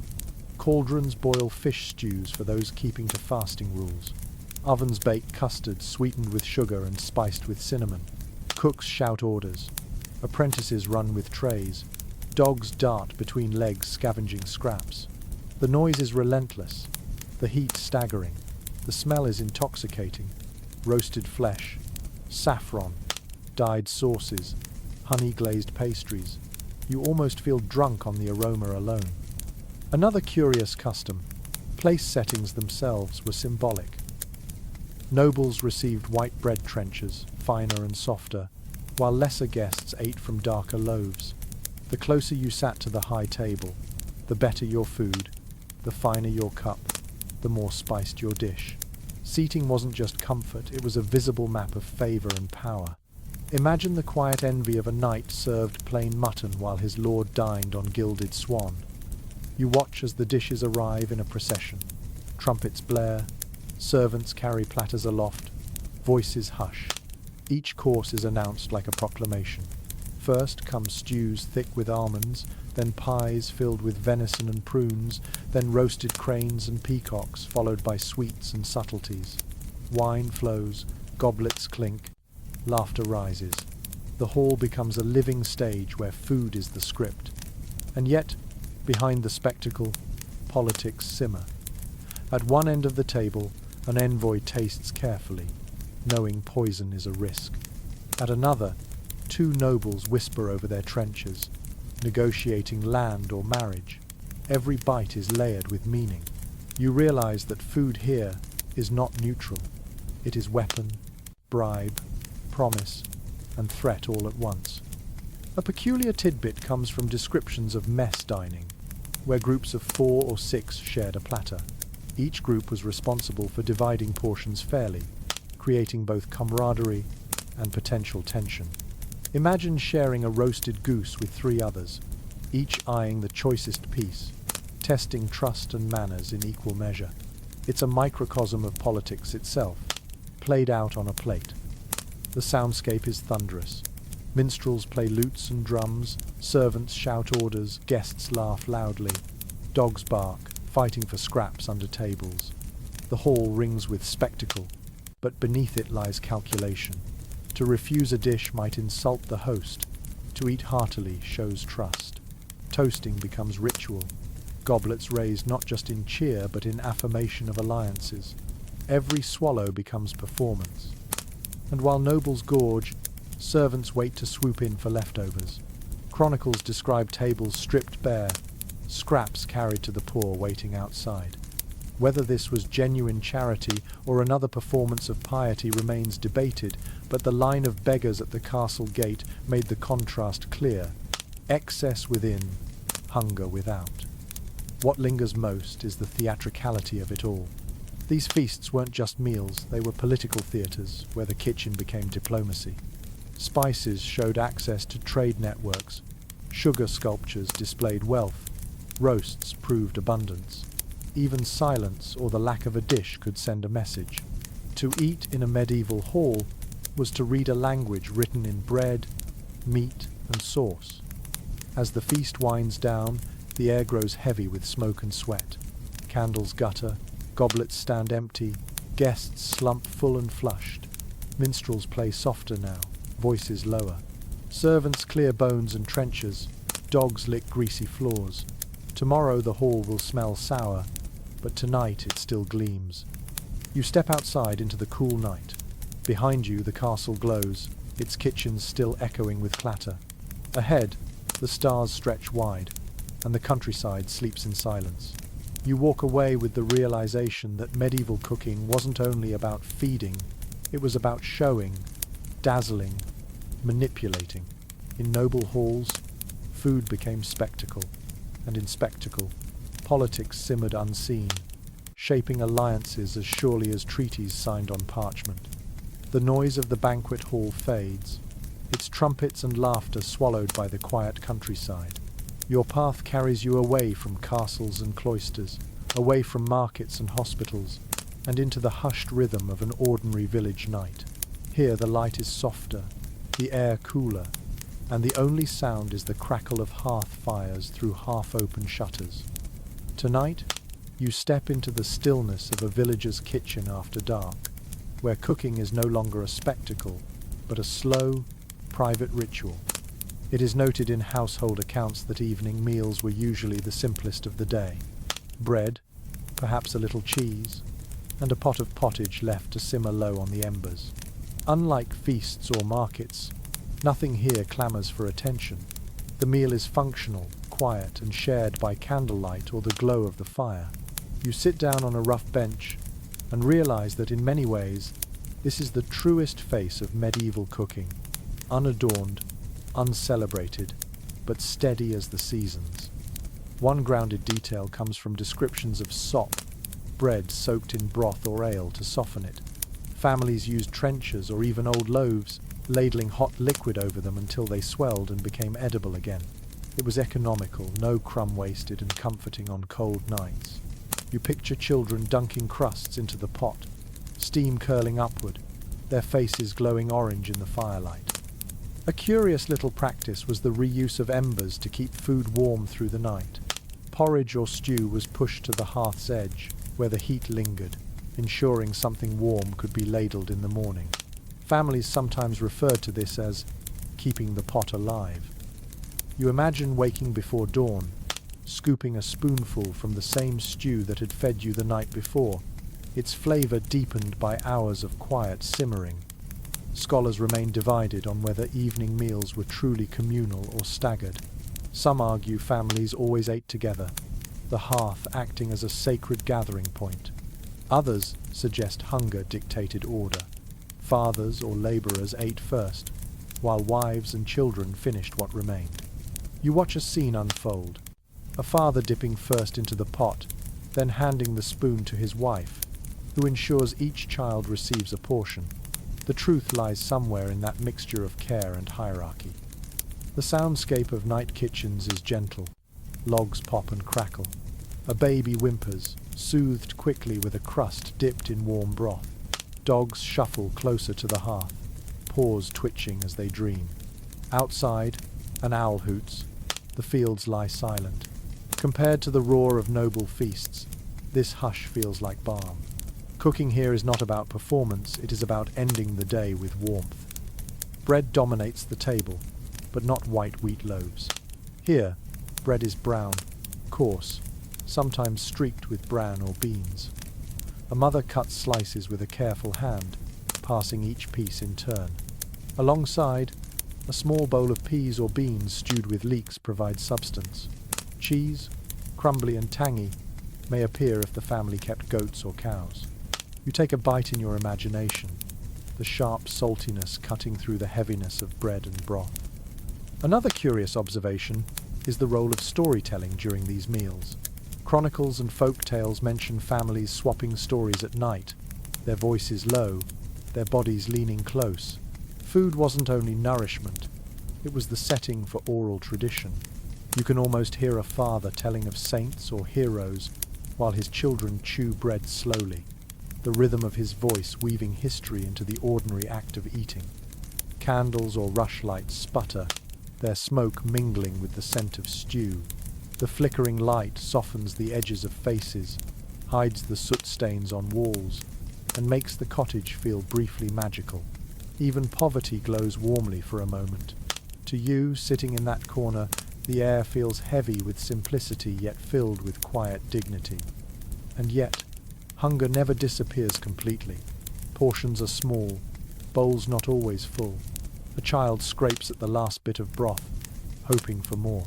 The mother shakes her head gently, saving tomorrow's portion. Survival is measured one spoonful at a time. Still, the family smiles faintly, because at least tonight there is something hot to eat. One peculiar tidbit comes from travelers' accounts. Visitors often complained of the smoke in cottages at night.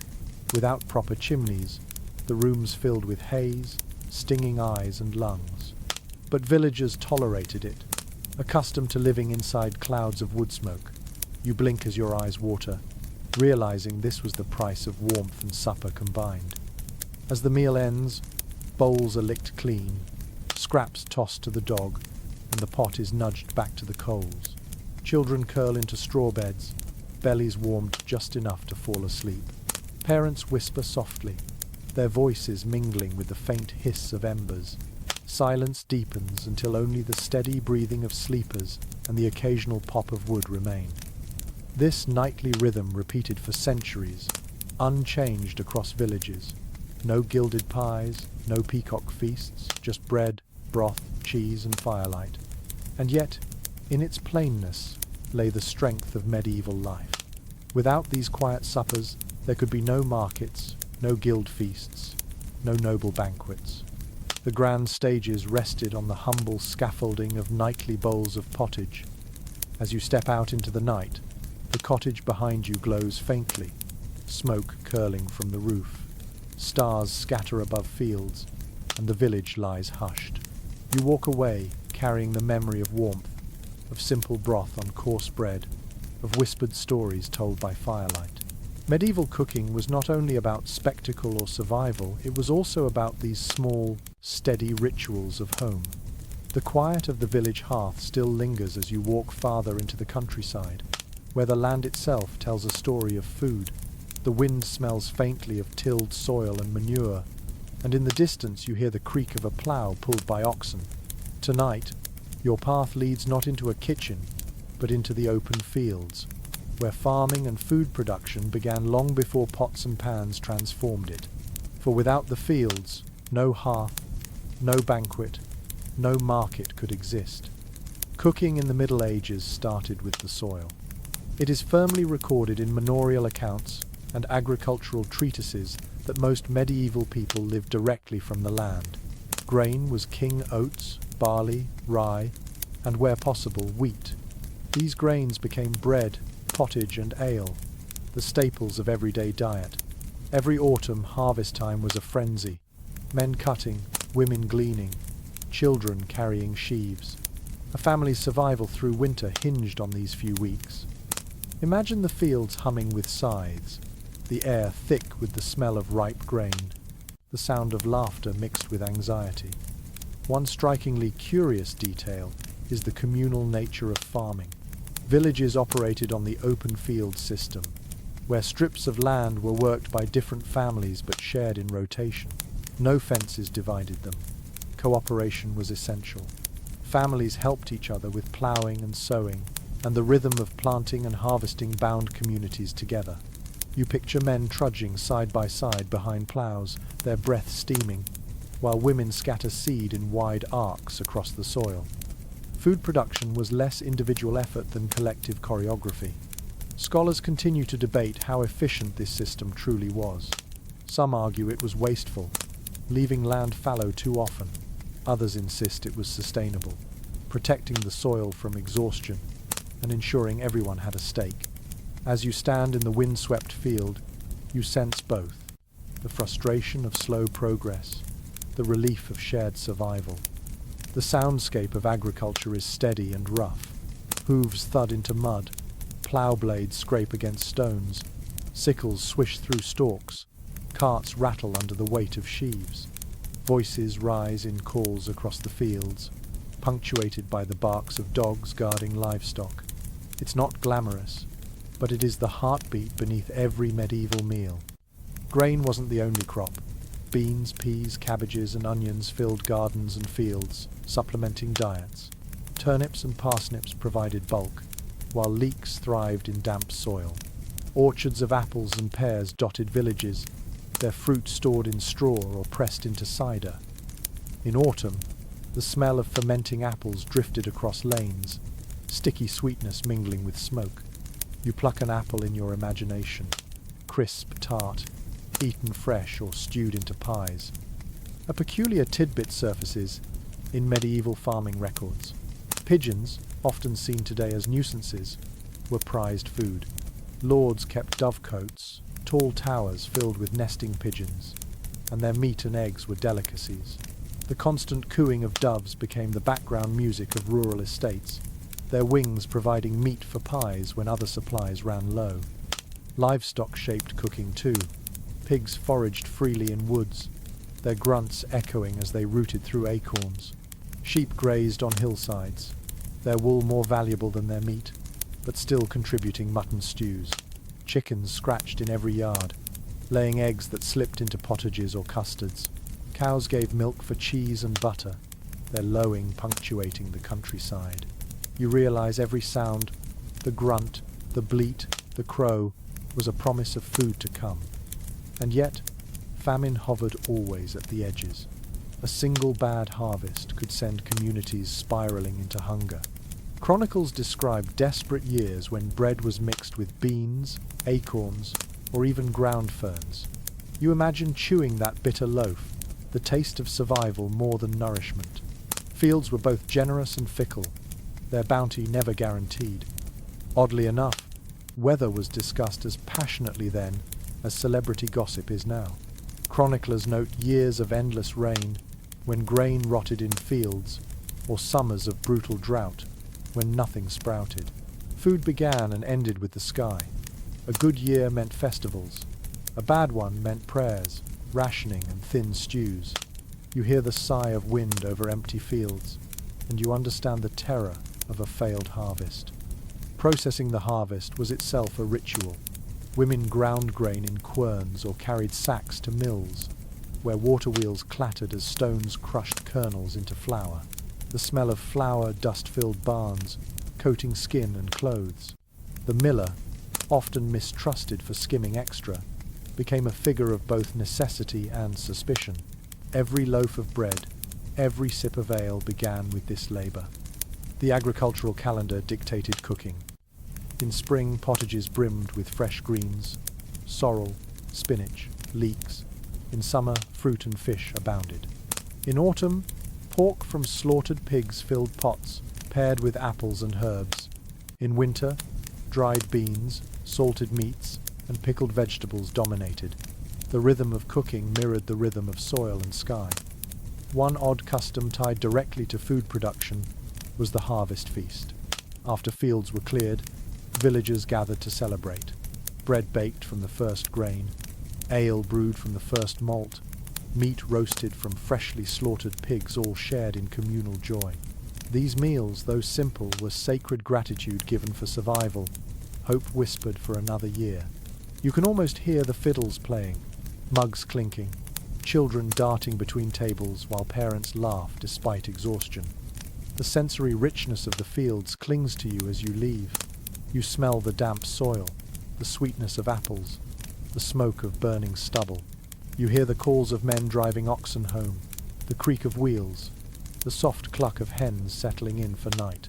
Food begins here, in this mixture of toil and earth, long before kitchens add their spice or fire.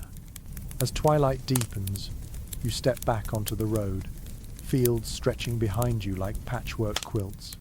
The stars prick the sky, the land quiets, and you realize that medieval cooking wasn't only about hearths, markets, or banquets. It was rooted in soil, shaped by weather, dependent on animals and crops. Every spoon of pottage, every slice of bread, every mug of ale carried within it the memory of ploughs, seeds, sweat, and prayers. Cooking, in the end, began not with pots and knives, but with the stubborn faith that the earth would yield, that rain would fall, that sun would shine. It was hope planted in furrows, harvested in sheaves, ground into flour, and finally stirred into the cauldrons of daily life. The smell of damp fields still clings to you as you wander onward, but now your path leads toward a different kind of kitchen, one that belongs not to peasants or monks or nobles, but to the growing class of professional cooks who wrote down what they knew. Tonight, you step into the world of medieval cookbooks and written recipes, where the art of preparing food began to crystallize into words, parchment, and memory. It is reliably documented that by the late Middle Ages, collections of recipes circulated among wealthy households. The form of curry, commissioned by the cooks of King Richard II in England and Le Viandier of Talavant in France, are among the most famous. These weren't everyday guides for peasants. They were manuals of status, recording the kinds of dishes served in courts, elaborate sauces, spiced roasts, delicate pastries. Recipes weren't precise instructions, but reminders for trained cooks who already knew their craft. Imagine flipping through a manuscript and finding, "Take hens, boil them, add almonds and sugar, and serve." No measurements, no times, only hints for the skilled. One oddly charming detail about these manuscripts is how often they emphasize color as much as taste. Recipes instruct cooks to dye custards green with parsley, turn sauces red with sandalwood, or gild pies with saffron and gold leaf. You imagine a court kitchen where cooks stir pots of rainbow-colored foods, each hue a sign of extravagance. To medieval diners, taste was only part of the spectacle. Appearance mattered just as much. Historians continue to debate who actually used these books. Some argue they were practical tools for royal cooks, written to preserve traditions. Others believe they served more as symbols of prestige, displayed in noble libraries to demonstrate refinement. Perhaps both are true. Cooks consulted them in smoky kitchens, while lords boasted of owning them without ever lifting a ladle. You picture a nobleman proudly showing a guest his leather-bound recipe book, though he couldn't roast a chicken himself. The soundscape of this world is different from hearth or hall. You hear the scratch of quills on parchment, the rustle of pages, the murmured dictation of cooks translating action into words. Pots still bubble nearby, knives still clink, but in the corner, knowledge is being preserved. The smell of ink mingles with the aroma of stewing meats, a strange but profound combination, the ephemeral world of taste meeting the permanence of text. A peculiar tidbit hidden in some recipes is the presence of humor or riddles. Certain cookbooks included playful dishes designed to surprise diners, mock eggs made from almond paste, pies that released live birds, or roasts stuffed with multiple animals inside one another. These weren't just food, they were jokes, pranks, performances. You laugh softly, imagining the moment a guest cuts into a pie expecting venison and instead finds pigeons fluttering across the hall. Another fascinating element is the blending of medicine and cookery. Many manuscripts list foods with healing properties: fennel to cool the body, ginger to warm it, almonds to soothe. The line between recipe and remedy blurred constantly. A cook's job wasn't only to please taste, it was to balance humors, to heal as much as to nourish. You imagine a recipe for chicken broth carefully described as suitable for them that are weak of stomach, both a dish and a prescription. But these books also reveal the gap between classes. The recipes call for saffron, ginger, sugar, almonds ingredients, out of reach for ordinary villagers. To read them is to enter a parallel world of privilege. While peasants chewed dark bread, nobles followed parchment instructions for gilded custards. You sense the tension. Written words captured luxury, while unwritten traditions carried survival. The kitchens that birthed these books were alive with sound and sweat. Apprentices ground almonds into paste, stirred cauldrons of spiced wine, and plucked geese by the dozen. The master cook, quill in hand, dictated to a clerk, "Take this and add that, and stir until it be enough." No precision, because precision lived in muscle memory, in senses honed by years of labor. The manuscript was a skeleton. The flesh lived in practice. One quirky note is how these recipes spread. Some were copied by hand, traded as gifts between noble households. Others traveled across borders, bringing French sauces into English kitchens or Italian custards into northern feasts. Food became a kind of diplomacy, recipes crossing languages and lands long before the age of printed cookbooks. You can almost see a clerk, laboring by candlelight, copying a recipe for almond tart from a French manuscript into English, the ink blotting as he struggles to translate saffron into familiar words. And then there is the question of memory. For most people, recipes lived in minds, not on parchment. Mothers taught daughters, cooks taught apprentices, hands showed hands. The manuscripts we have are rare survivors of a world where taste was ephemeral. You realize that for every recipe written down, dozens more vanished into smoke, into tongues, into forgotten hands stirring forgotten pots. The sensory world of these books is vivid even now. Imagine flipping a page and smelling saffron even centuries later, because the cook who wrote it last did so with fingers stained gold. Imagine spotting grease marks on parchment, proof that the book sat open in a smoky kitchen while broth splattered across the margins. The words themselves carry scent and stain, traces of meals long gone. Scholars still argue whether these recipes reflect actual medieval taste or exaggerated ideals. Did people truly crave sugar-laden meat stews, or were these dishes rare curiosities? Did cooks follow the instructions exactly, or were they improvisations dressed in fine words? You lean closer to the manuscript in your imagination, feeling the pull of uncertainty. Every recipe is both evidence and mystery, telling you just enough to make you hungry but never enough to let you taste. As night deepens, you leave the scriptorium, the smell of ink and parchment fading. Outside, the world returns to earthier scents. Wood smoke, damp soil, bread cooling on a shelf. But you carry with you the knowledge that medieval cooking wasn't only lived, it was written, remembered, and preserved. The cookbooks transformed fleeting flavors into lasting words, letting us glimpse not only what they ate, but how they dreamed about food. And you realize something profound. In every gilded custard or almond tart recipe, there's a bridge across centuries. The scribbled words in those manuscripts let you, centuries later, taste with your imagination the strange, spiced, colorful world of a medieval kitchen.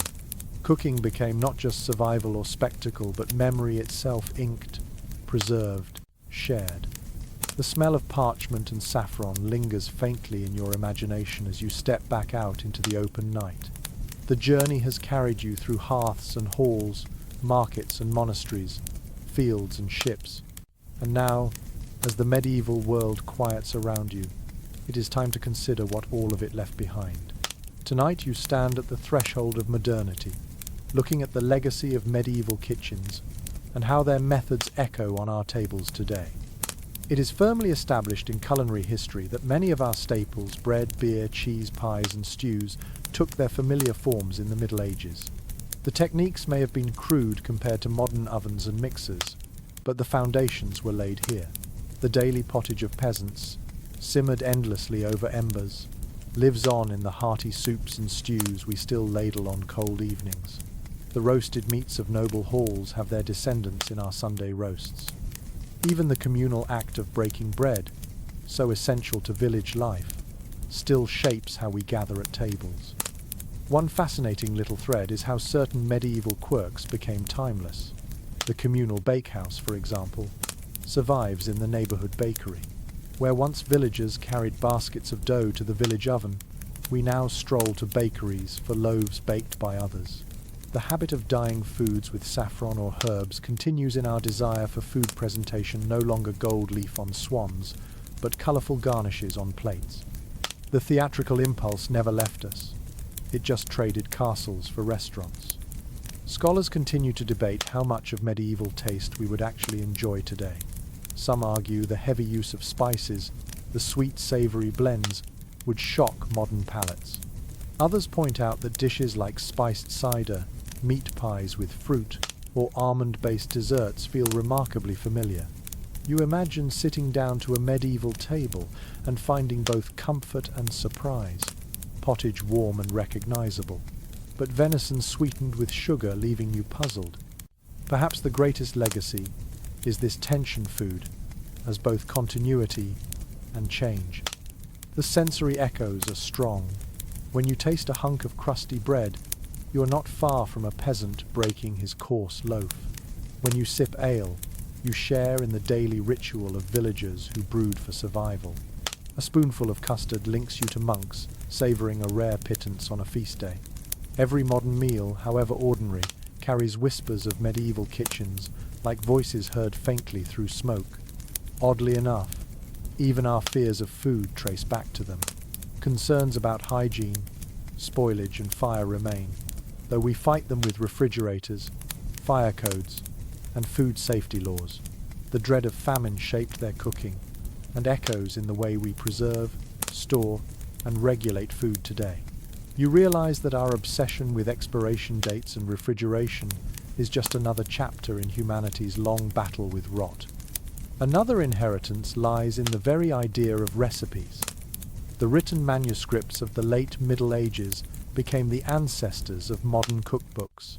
Today you flip open glossy pages or scroll online for precise measurements, but the DNA of those texts runs straight back to parchment spattered with broth.